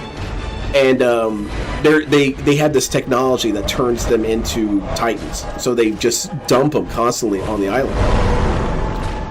And the thing is that these guys are basically facing the gun barrel of extinction. Well, the entire time you got this dude Aaron, and he's a man of extreme principles. He longs for the truth. He wants to know. He's kind of Mulder-like. I want to know. I was in mid-jump and she... Well, eventually he learns that, we're under attack by people massively more equipped than us. We need to do something immediately. Why is every fucking boss and so say no reach? And that's where the second, third point, the 2/3 point kicks in. Seriously, I fought 3 think about it. Phil, shut up, dude. Okay. Every boss is the same. It's a giant creature, except in the case of the father, he doesn't start as a giant creature, but they turn into a but anyway, DSV's having fun. Insane amounts of reach, and just do this. It's 2/3 point, and that's when they learn this. And it's a big old series of battles, but then there's little hints about it, and that's the thing that I was the most impressed by. I was immensely impressed by how the reveal worked. Because the whole time they're fighting these monsters, they're in a state of like medieval period. They've got a walled city of villages and what have you. Well, these dudes are kind of operating around World War I level technology. They've got, guns and shit. But they are significant industrialized. So you see the disparity here. You've got these people living in thatched houses. What the fuck? Facing the barrel dudes with World War I tech. That's an extermination situation. Well, Aaron is pretty cool. He's look how much health she got. His idea is we need to preemptively strike. We need to strike on these dudes hard, fast. And because he says, if they ever want to, we are dead. It is simply a matter of time now. She's doing it again! Before all of this, while they're doing all this, Aaron has this friend Mikasa. And Mikasa is basically his number one. This person is always on his side. It's kind of his bodyguard. Always been on.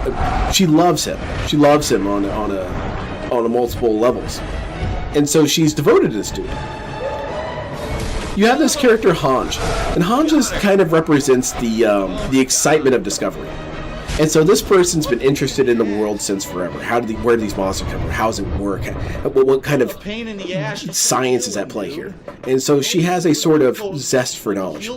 And then there's Armin, and Armin is very academic. He's very, we need to study the situation, we need to assess, we need to move, this is what we should do here. Well, then the last third shows up, and the story is completely perverted. Here's a ladder up. Mikasa, the character who is a ride or die G forever, is consumed with doubts and worries because Aaron has started moving independently. He's no longer consulting us. He's just doing his own thing now. And so Armin keeps gassing on and on about how communication is essential. We need to talk to the other people, the World War I people. We need to talk to these people, and maybe we can reach some sort of discussion. Maybe we can talk our way out of this. Armin, you fool. You speech all this speech about communication. You never once talked to Aaron. Ever. Never. He never speaks to Aaron.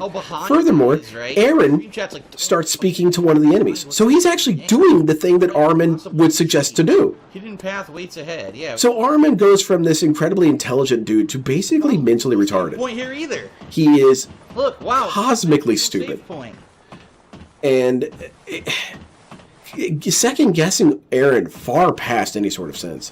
And Mikasa is consumed with worry and doubts because Eren isn't telling me anything. And what do I do? What do I do? No save points anyway. If it was the same Mikasa had been, she would say, "I'm by his side till the end. I'm on his side. I'm his bodyguard. I'm going to see through whatever he has to see." Instead, she's this whiny, wilting weirdo. I don't like her. Sir. She's a brat, or not a brat, just a bum. She's a bum. The nearest save point. And then Armin's retarded. Well, Hinge becomes paranoid and withdrawn and crazy. She's no longer interested in learning about what their technology could do. Start reverse engineering some of this shit. What's that thing? A rifle? What does it do? How does it work? You know? And so, but the reason why they're so technologically regressed is because there's a sort of spell over them. There's a sort of spell. They have a race magic. Their species has a magic. The race has a magic. Okay, Phil, go. Stop lingering on your joke. Now you died. That was the build-up. Oh, never mind. That was good. But yeah, it's just what was I talking about? Ninjas. Ninjas are the coolest. Ninjas are really cool. Wow. But yeah, Armin sucks. And then Mikasa sucks. And Hange sucks. And so what happens is they start thinking that Eren's getting too extreme because Eren just launches a surprise terrorist attack. And here's the thing. He basically turned beast mode right in the middle of the city because they start having controlled beast mode. They can turn into a titan. And so he turns into a titan and wrecks this entire military gathering. Because here's what was actually happening. These dudes were, in fact, planning their attack. They're saying, all right, we're going to start marshaling our dudes. We have a significant tactical advantage here with our technology. We're going to attack. And Eren beast modes in the middle of this and kills a shit ton of senior leadership. It was the perfect terrorist attack. It took out all the head honchos. And so Armin the whole time, oh no, what if we talked? What if we talked? Talked about what, dude? They were actively planning it. They had a timetable down on this. They were saying it was going to be within the year. So no, actually Armin did the correct thing. And that's where I started having a disagreement with the story. Because the story, its logical conclusion is terrorism. That's the logical conclusion. That's what the story you've made makes sense. But then the story and the fans themselves try and fight this. No, don't do this. We should communicate with these people. Like, bro, they are actively planning to kill us. And they have a technological advantage. We need to put a footing here. And that's where I felt like that was the story was supposed to go. Because that was the logical conclusion. Instead, it's, no, the story goes where I want. And it became a story about how Eren's being ridiculous. And I don't... And the story doesn't make any sense for that, because that's not what the narrative would tell you the direction would go. And so that's the major issue. Well, there's this sort of time travel loop mechanic that comes into this, and that was part of the race magic. Eren is a sort of time lord. He's been at the scene of all this the whole time. Well, the thing about it is this is supposed to basically say that this was some sort of preordained thing to get him out of this situation. Well, the problem that I have with it is that it could have been done better. I am not capable of seeing all time, and even I can see a better solution than this. And the solution would have been, okay, we're going to trash that military assembly. And here's the thing. We're going to straight up declare sovereignty. We're going to say, okay, we know you're here. We know that this is a fight. Right, we're standing up. And then after that, that's when the diplomacy comes in, Armin. That's when you start talking to these dudes who are just about to pull a gun on you. Because you've just asserted dominance. You took out a shit ton of their leadership. You know, they are now at a technical and tactical disadvantage now. But it doesn't do that. It's not brave enough to follow through on its own story's logic. It's not brave enough. And that's why Attack on Titan is an immense betrayal of itself. It set the standard for an interesting story to be told, and it managed to veer it into obnoxious platitudes, obnoxious liberalism. So, oh no, what if we were all friends? Like, it doesn't work that way all the time. And so that's why I thought that shit sucked. Every character was a betrayal of itself. And then the other side of the equation is that there were two villains who were the dudes who managed, they opened the door and let all the Titans in. And the Titans killed a shit ton of people. It just happened recently, a couple of years ago. And so they've lost a ton of people. But these guys were child soldiers. They were basically raised to be this way and infiltrate and all this. And they had the ability to turn into Titans. and they become redeemed. They become redeemed. And I'm thinking, this is such a stupid story. This is so stupid. That what they did was irredeemable. No, you're not following the story through to a logical conclusion. There's forgiveness, and then there's unacceptable. You know, and that's what the story betrays itself. It doesn't make any sense. It doesn't make any sense. Instead, it goes into this bland liberalism of, no, it was wrong to do anything ever. Like, it's so stupid. Inaction was ethical. It was the ethical priority. And so it's annoying. And it's contrived as hell. It's like, well, once we assert ourselves this much, that blah, blah, blah. No. Oh, fuck this. It's stupid as hell. And it betrays itself. This is bullshit. I had him stunned twice, but every time I dodged to stay safe, and I fucking couldn't get him. Well, I got my fucking blood back, thank God. Now I don't know where I am. Where the fuck am I?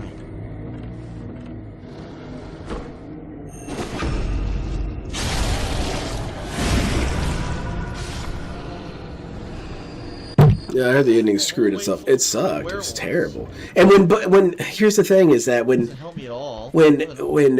Alt was telling me all this and he was all excited about how good the story was, I felt bad kicking his legs out from under him, only in the sense of, you know, I'm not saying I'm actively violent with the dude, but I'm saying, like, bro, that is a normie take. You stepped in poo there. and it was kind of frustrating because he was like, I got the impression that he thought I was too opinionated. But the reality, here's where I try to explain it as. Guy, I put in the time. I've been a fan since Toonami. I've been putting in the time. And I've been watching a lot of this shit. I've been watching this stuff, okay? I watch good stuff, and I know about good stuff. I know about good content. You can trust my judgment. And so I get kind of insulted when people try and check my credentials. I'm thinking, what? But it's and I mean that not necessarily in a confrontational way, but I mean it more like this: if you were watching movies for the first time ever, and you said, "Yeah, I'm gonna watch Biodome," I'm gonna say, "Bro, put that down. Put that down. I know you've just been introduced to movies ever, but you should start off with No Country for Old Men." That's a good-ass movie. And that's where a lot of my recommendations come from. It's not because I'm trying to find the good stuff. It is... What an asshole. Get a Robo is amazing. It's an amazing anime. Yeah, I got the souls. And it's a story that follows through to its logical conclusions, and it's cool. It's a cool way of happening. Fuck. Come here, you jerk. And so... One Piece, dude. No, One Piece needs to go. Attack on Titan needs to go. And because there is some good shit, and for example, Erased is a fantastic anime. I highly recommend it to anyone. It's this interesting story where it's a great anime. It's about Aston's fucking angry. So it's this dude, and he has this weird power, but it doesn't really mean much. It's like a 3-second deja vu. He just has it happen every once in a while. Well, you start with this dude, and he's kind of discussing where he's grown up and what he's been through. Well, he mentions that a child disappeared. One of his classmates disappeared as a child. And they never found her or whatever. And so something happens where his mom is a detective or something, and she finds some last clue. Well, it trips him. And so he comes and cleans house. He kills her. And this triggers his deja vu, so that he goes back in time, nearly astral projected. His adult brain forms in his child self back right before that girl disappeared. And so what he does is he uses this opportunity to solve that crime. And he finds the girl, and he's very charmed by her. She's a very sweet girl, and she's going through some complete shit. And it's a fantastic story. It's a fantastic story.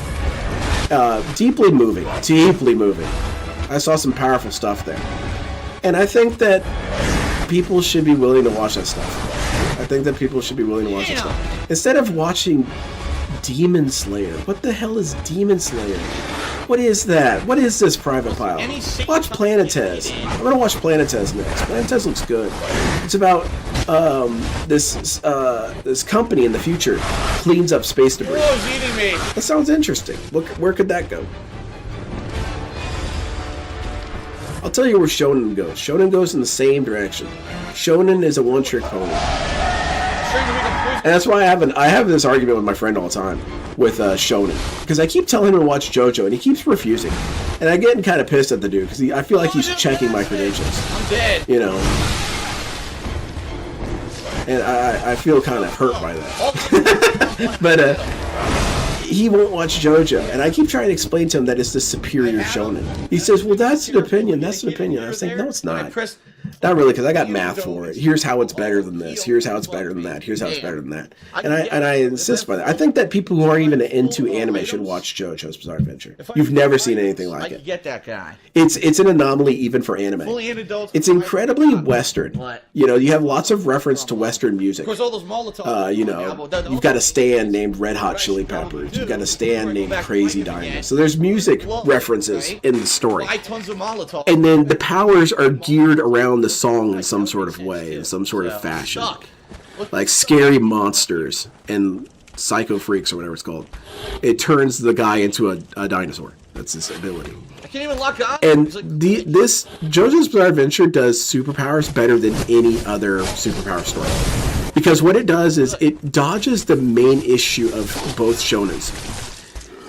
You're not Superman. You can't fly and super durability and fly through a building and I don't take any damage. None of that superhero durability doesn't exist. In new areas, I don't know what does. And so for that reason, here I go to the new area, I could barely hurt him, and he kills me with one combo. So now I know I can't just... So the powers that they have do not affect their physical form per se. It's kind of a detached spirit that stands next to you, and it's got some power, and you basically fight with your spirits. Explicit purpose of having... And it's cool. It's cool because what that does is it decides to do weird powers that are kind of oddly situational. And it's a sort of meme that they've got, you know, Bubble Man and DC is just seen as a joke, whereas Bubble Man and JoJo is an immensely lethal threat. And that is accurate. There is a stand that's geared around Bubbles that is freakishly powerful. And it's because it makes sense with its in-universe logic. I'm on fire again. And that's cool. It's a fantastic way to do it, because then you don't have OP characters, and then you have characters being useful in different fights. Most shonen, especially Dragon Ball Z is the worst shonen of all time, oddly enough, despite being the iconic one. It sucks. It sucks fat ass. I know how to do it. It takes forever to get to the point and waste your time, and then invalidates most characters. Goku is the only character after a certain point. The others kind of just make cameos. And then Vegeta becomes on his pairing, you know, rival level. But nothing the other dudes do ever does anything. And all they do is beat them up and that's it. You've never had to see Krillin kill a dude. You know, not since, well, actually not since really ever. Krillin didn't kill anybody. But yeah. There's someone up top throwing freaking... Attack on Titan sucks. And then also the other thing that's a huge normie trap is Neon Genesis Evangelion. Do not listen to the hype about this show. It's not that good. People will insist. And for people who don't know this, about this, I insist by it. Evangelion fans are probably the weirdest anime fans. They are kind of the dark side fills of anime. And that they don't even realize that they're stupid. Most of the others kind of got an inkling that they look like meatheads. Evangelion fans are snobbish dweebs who think that Neon Genesis Evangelion is some profound letter to humanity. It's if you say so. It's pretty. Fuck you. It's actually pretty banal. I'll say that. It's bland. The gun is just not parrying. I don't know. The characters aren't interesting. They're unappealing losers. And I know that that's the point of stories, that I'm supposed to see myself in them. But that's the thing, is I don't want to see the worst parts of myself. I want to see the coolest parts of myself. The parts that myself... Like, I'm a tactician, so I can see myself in JoJo. But, Targeter, so I can get my health back. What was I saying? Evangelion sucks. And it's because... Damn it, I wish I could show some Gundam clips. Gundam is light years better than Evangelion. Not even close. It is not even in... Gundam has lapped Evangelion. That's how far ahead it is. And that's because Evangelion is a sort of celebration of the Look at void. this. Look how far away I am. It's a sort of celebration of nihilism Ridiculous. in its own little way. And I mean that because the characters are so disgusting and pathetic. It's nihilistic. Fuck? There's nothing redeemable about these Can't bums. heal. Every time I go to heal you. And Gundam does it a different way, where it has an incredibly depressing universe. It's the original Grimdark. The shit gets dark pretty fast. The story begins with half of humanity dying in the first shots of a space war. Where's she going? And therefore you have an immediate escalation of Look, she's bored. tense. You've got Phil. Look at this. Start fighting, Oh, the Phil. witch. Witches. Gundam has some beautiful character elements to it. It has some incredibly bleak situations, but people soldier on. People soldier on. You don't have this sort of, the hero is a loser. The hero is a loser. The hero is pathetic. I don't want to see myself in Shinji. I want to see myself in Amuro. Because Amuro is the main character of Gundam, and That's it. he's an incredibly masculine character. The witch of A model masculine character. eyeball. Because he sort of represents the masculinity of hope. And it's beautiful in him. And there's new the lantern victory and a area to go is Gundam narrative. Or Gundam Pulitzer. blood. Gundam Pulitzer is the interesting. winning lap. That's how we lapped him. But it was interesting. Is that Different. Gundam Pulitzer All the other does bosses, I what think I like One that Piece boss. could never It's pretty do. good. It does what Evangelion could Okay. never do. It does what insert current anime here couldn't do. And that is move the story forward. Gundam has consistently moved its story forward couple of years. So you kind of see the progression of how things are going. And shit's getting bad. Shit gets bad. It's the whole fucking school. What the hell is this? Humanity starts dwindling to levels that are damn near cataclysmic. And that's where Double Zeta, I mentioned earlier that Double Zeta is a weird show. Stop! Double Zeta is weird because it starts off as incredibly campy and goofy, but then becomes pretty damn bleak. It goes from the silliest, campiest Why did I Gundam die to the there? bleakest Think about Gundam. this. The message stayed open. And that was quite fucking something. close. I But couldn't- where was I going with this? It was But if I Gundam went Pulitzer. to the enemy, I was Gundam like, Pulitzer, "God damn." DSP, just give me a second to explain it. Gundam Pulitzer is a manga, and it focuses around Amuro. Amuro served in the very first Space War. He served in the second Space War.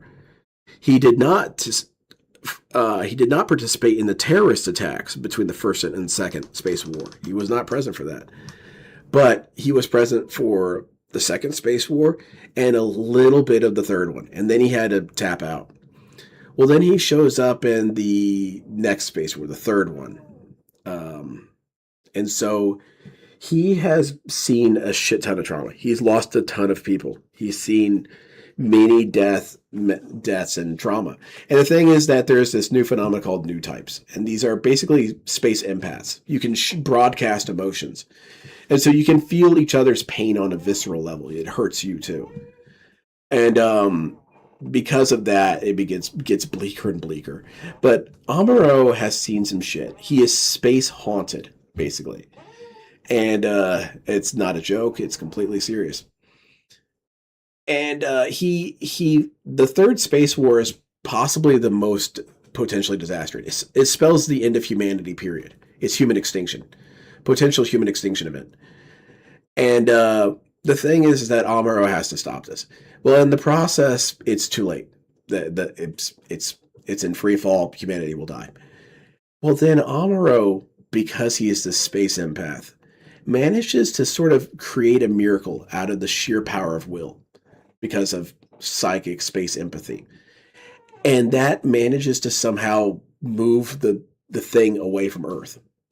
It prevents the drop. And so space magic happened. And I think a lot of people, when they see that, you have a lot of bad actors when they see that and they say, oh my God, it's such a cliche, lame thing. It's like, not really. It's actually kind of cool. It's kind of dreamy. And I think that's awesome. And so Evangelion wants to pretend it's so meta psychological. Whatever. Gundam beat you to it. Beat you to it by a mile. You know, Amuro is cool. He represents endearing masculine hope. And You want to watch Shinji? The dude who's masturbating and looking at... Fucked me in, and the camera fucked me. I ain't revering no loser. Dumb. I'm not revering no loser. That was stupid. That was really stupid. That had nothing to do with a tough enemy. That was just stupid game mechanics fucked me. I was stuck in place. You'll get that, Phil.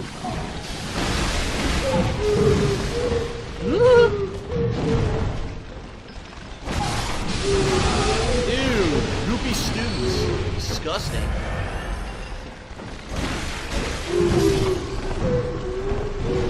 Camera fucked up again. See that? I lost my lock on it and the camera went nuts. I like that. It went nuts.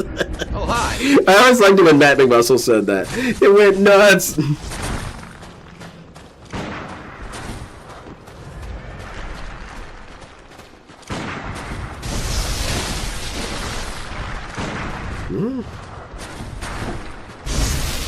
Oh, I couldn't care less about this shit.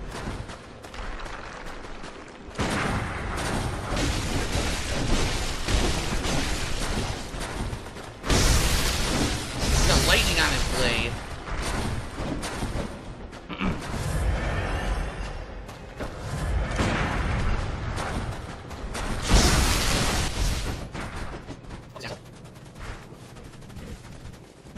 Oh shit.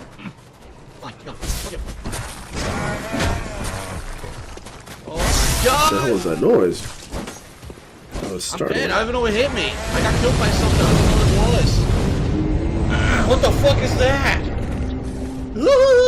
Hi. Hi.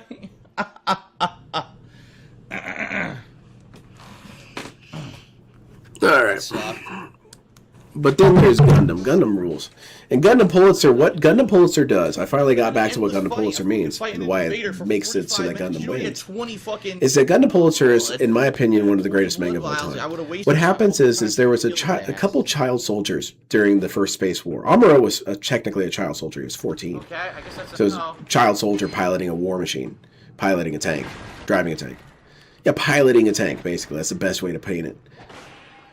Well, this is Dark Souls. I don't want to watch Dark Souls. I want to watch Bloodborne.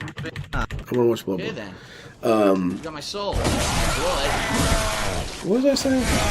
Oh, good. Dead. Well, I'm not getting my blood back. Oh, Gundam Pulitzer. So there was there was a small girl. I think she was 7 Well, no or something problem. during the next one Space is- War, His fucking nails go. and they kept her on the ship because Ooh. where else are we gonna put The her? enemy You know.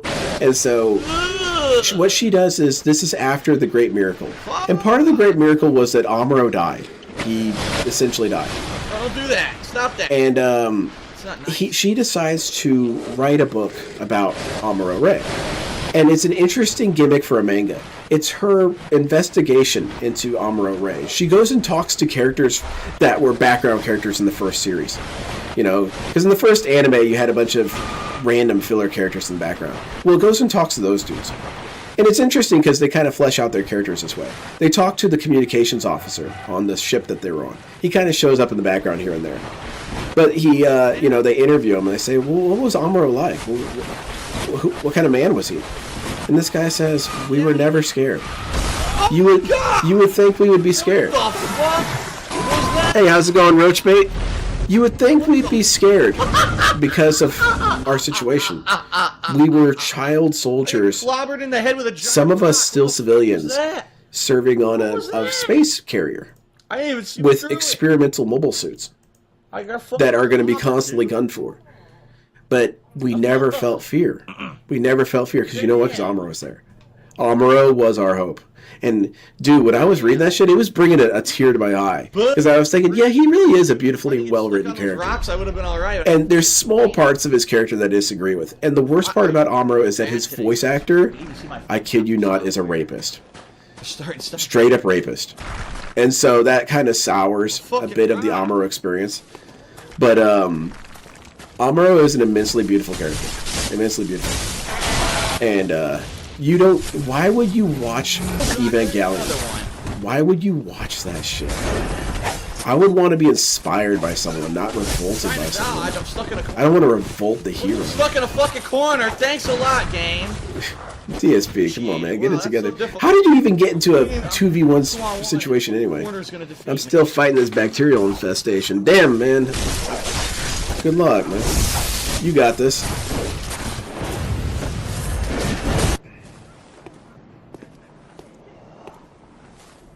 He doesn't see me.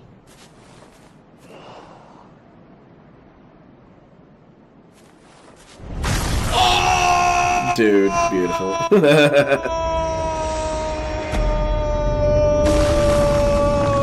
Good, good, good. Phil. And I'm glad Phil's in my story. I'm having fun with the idea of using him in different ways. Shit.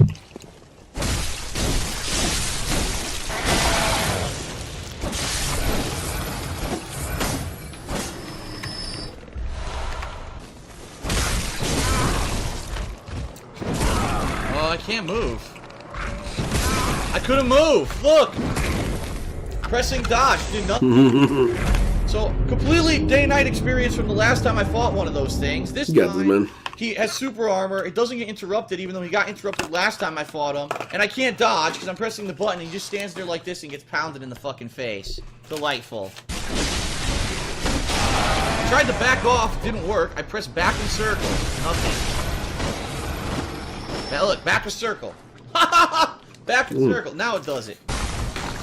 Be careful, Phil. Stop.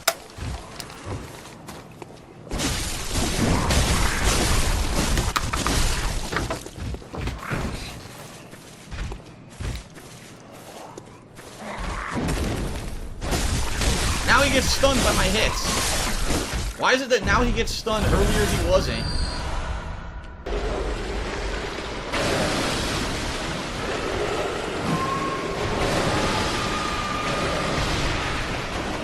Oh, I love these dudes. Yeah.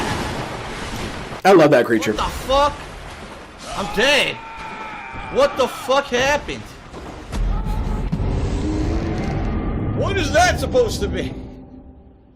What is that supposed to be? Holy shit. Oh my god.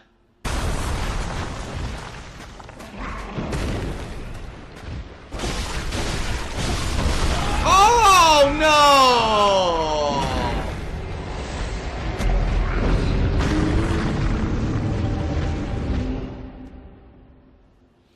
I fell for it again. I fell for it again. Damn. Those motherfucking snipers, dude. They got my ass again. I can't complain. I fell for it. I fell for it again.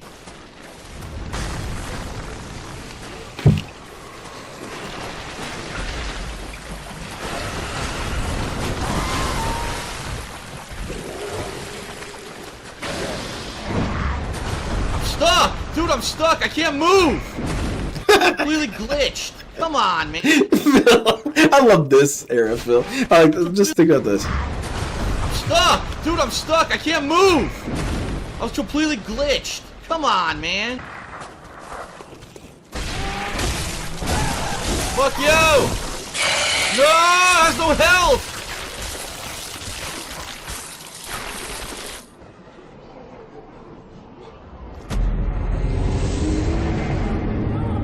Yeah, I think that thing's incredibly cool. It had no health. It survived. I like eldritch No things health. like that. Some sort of horror thing. Fucking shit. This is the only thing that really did Motherfucker. H.P. Lovecraft well. Looks like fucking Krang from Ninja Turtles. Damn it. Garbage. Actually, Phil. I don't even know what the death counter was at. Was the death counter? Do you guys know about the LTG Krang Does anyone know what the death counter was at? I have no idea. controversy? I need to get Meerkat into LTG. I need to do that. Death counter until I know what it was. I'll wait for someone to tell me in the chat what it was, and I'll go kill this fucking asshole. Yeah, LTG's fucking fun. Health. I put 32 by accident. 31. That's why whenever people say the tier list is 31. That's Chris Chan, DSP, Death counter say LTG. 31 or 32. If your now. tier list deviates from that, why are you wrong? Why are you choosing to be wrong? Chris Chan is legendary status no matter. He's the first. He's the case zero of lolcow. Oh no! So DSP, of course, mythical in his own way. The most lore of any lolcow. And then there's LTG, and what LTG provides is he's a sort of Oh my bebop God, matrix. that is so trollish. he's a That bebop is so matrix. Trollish. A hole. They put And a fucking LTG hole there, you jump by is another fucking brain. a beautiful blend of different weirdnesses. Serious? He's a young Another Earth troll, creationist another in the hole. sense that Another aliens fucking built hole. Earth recently. See, where did you think that was gonna go? Instead, he believes in alien. Basically a Scientologist. He's essentially sort of a Scientologist. He's ancient alien Fuck your theorist, underwear! Shit your underwear! Fuck you with and that shit is a bunch of dick! no singing, Phil. Star Wars books are cool. Star Wars books are cool. Yo, this shit's spooky! Watch out, Phil. I'm dead again. Yep. It's bullshit. I couldn't hit her. Look at this fucking thing. I think that thing's cool. That's probably my favorite enemy in this game. Stupid thing. Damn it, man. And my favorite boss is the alien. The alien that you Fucking fight. kill it. Yeah, spoiler, you fight an alien. That thing is cool looking. I can't get by it. If I run by it, I can't see where I'm going because it's going to frenzy me, and I can't kill it. Where's everyone saying just run? I can't. I don't know where to go. I don't know where to run. When I tried to run, I fell through a hole and died, so I don't know where to go. Alright, everyone. Hello and welcome back to Bloodborne. Now, this is a new session in this video, and I obviously want to show you, when you're looking at the screen right now, you're probably like, holy shit, Phil has incredibly high health, way higher stamina. How does he have 10 sedatives? Right. Oh, you've been grinding, eh? You know, what exactly is going on? What has Phil been doing? Phil is an... Well, I basically, in the past 2 days... Christian is sort of Cthulhu-like. Nothing He that- creates madness within you. Camera, meaning I went to... But LTG's got other things. LTG is a sort of weird racist, and not racist in the way that you think. He just hates black people in a truly genuine way. He hates them. He hates black people. A bit, and found it actually a very good place to grind to most. He just hates them. There's no other way to put it. The poison and everything that you die. But He's also incredibly insecure. It's rather unique for among locals is how insecure LTG is compared to others. But then whenever people say, once I found what's his name, Daniel Larson, what Daniel Larson do that was really that good? The only thing he did do that was funny was the weird, powerful for what is that place called? I started doing as I was playing the game. I said, Breadstick Mafia? Is that what it's called? Shit out of my arcade. Panda Express, no, the other one, Olive Garden. Went to the Olive Garden and it caused a scene. That, as much as that was a gross inconvenience to all the people there at that Olive Garden, that shit was funny. I just want you to know that they're printing my nudes back in. Taffy like marshmallow water creatures that are That shit was pretty funny. But they were pretty. I just want you to know that you're all under arrest. Using this lightning rune on, or not lightning rune. It's a deranged Mr. Bean. Blade, and it was But like really. but then he pulled the. Okay, then as you can see, I basically. Because dude, that was the middle schooler in me. I laughed my ass off. Because I remember one time on the bus, on the school bus. Everything else. I was talking to this dude. He was kind of a punk. He was kind of an asshole. And I was like, "Hey man, what'd you get yelled at for the other day?" Because I would have gotten clued into it. The bosses are probably still. Well, and the bus driver's name is Brenda. Brenda rules. She's my favorite person ever. She's like Crabtree from South Park, but actually cool. But yeah, she would always tell the kids to shut up. Chalice. Yeah. Very artistically said. Blood echoes. And oh goodness gracious. Really angry. Oh, it's a blood beast. Bloodstar Beast. That's cool. That's a cool. And that's it for him. That's what's cool about Bloodborne is subtle themes in their monsters. Got the chalice. Bloodstar Beast chalice. And the chalice of Tumeru. Damn. That was pretty easy. I think probably number one because I'm over leveled, but number two because I found that freaking fire gem too. That fire gem was ridiculous. Aha. 3 antidotes.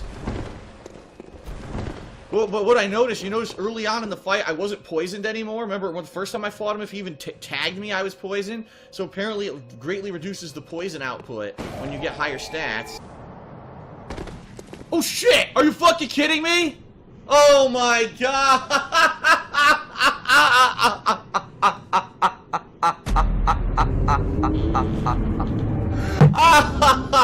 Come on! So, I Phil, held down for a tenth of a second extra, and he leapt off the building like an asshole. God damn it!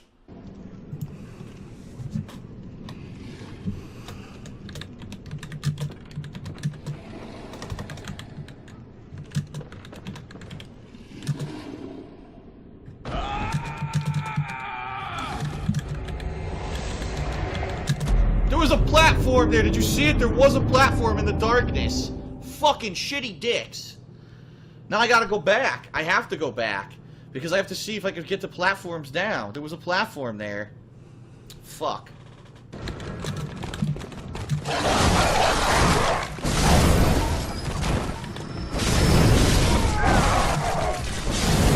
Wow, you guys are fucking damaging assholes, ain't you?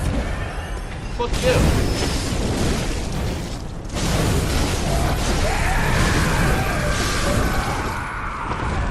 Killed him. What the fuck was that supposed to be? There's a ledge directly below where I am right now. If I could fall straight down, I could land on it. Well, that didn't work out very well. He did land on it, but he kept going. Come on! Well, I'm not getting my souls back, or my blood back. That's bullshit. That's fucking bullshit, dude. That is bullshit. I'm sorry, that's bullshit. Oops, I clicked the wrong thing. I was so pissed off I clicked the wrong thing. That's bullshit. That I landed and he stopped and then he passed through it and the game kept the momentum and killed me. That's bullshit. Well, no blood for me. That's garbage. His feet touch it. It actually shows him stop his momentum, then continues to fall and dies. Yes.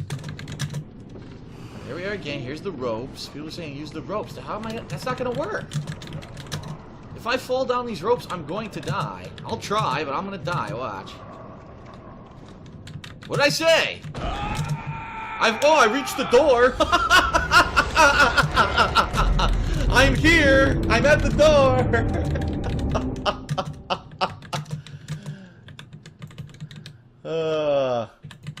I'm here. I'm dead. I'm flat as a fucking pancake, but I'm here. That's not what I wanted to fucking do. I want to strike his face. Strike his hand.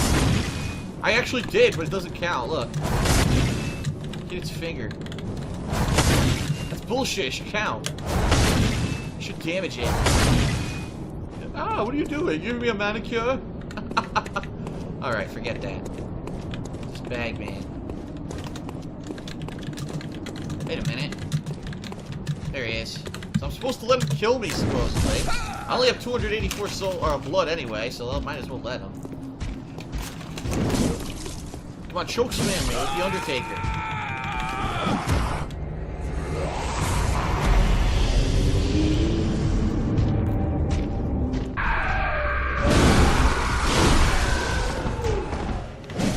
Tried to dodge.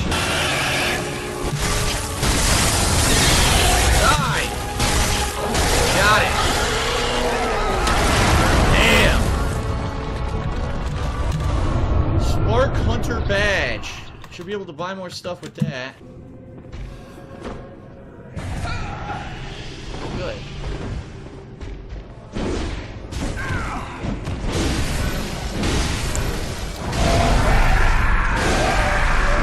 God damn.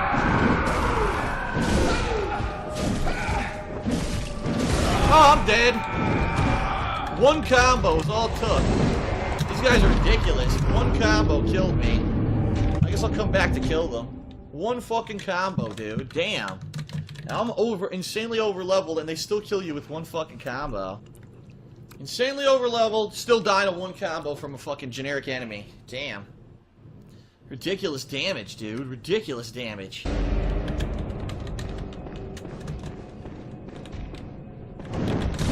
Dude, I couldn't even fucking see. Are you serious?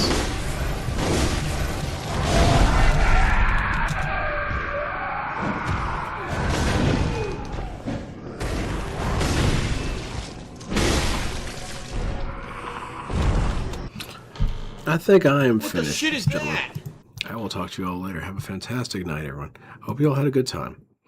I know I did. It was a lot of fun. Talk about ninjas. Ninjas are cool.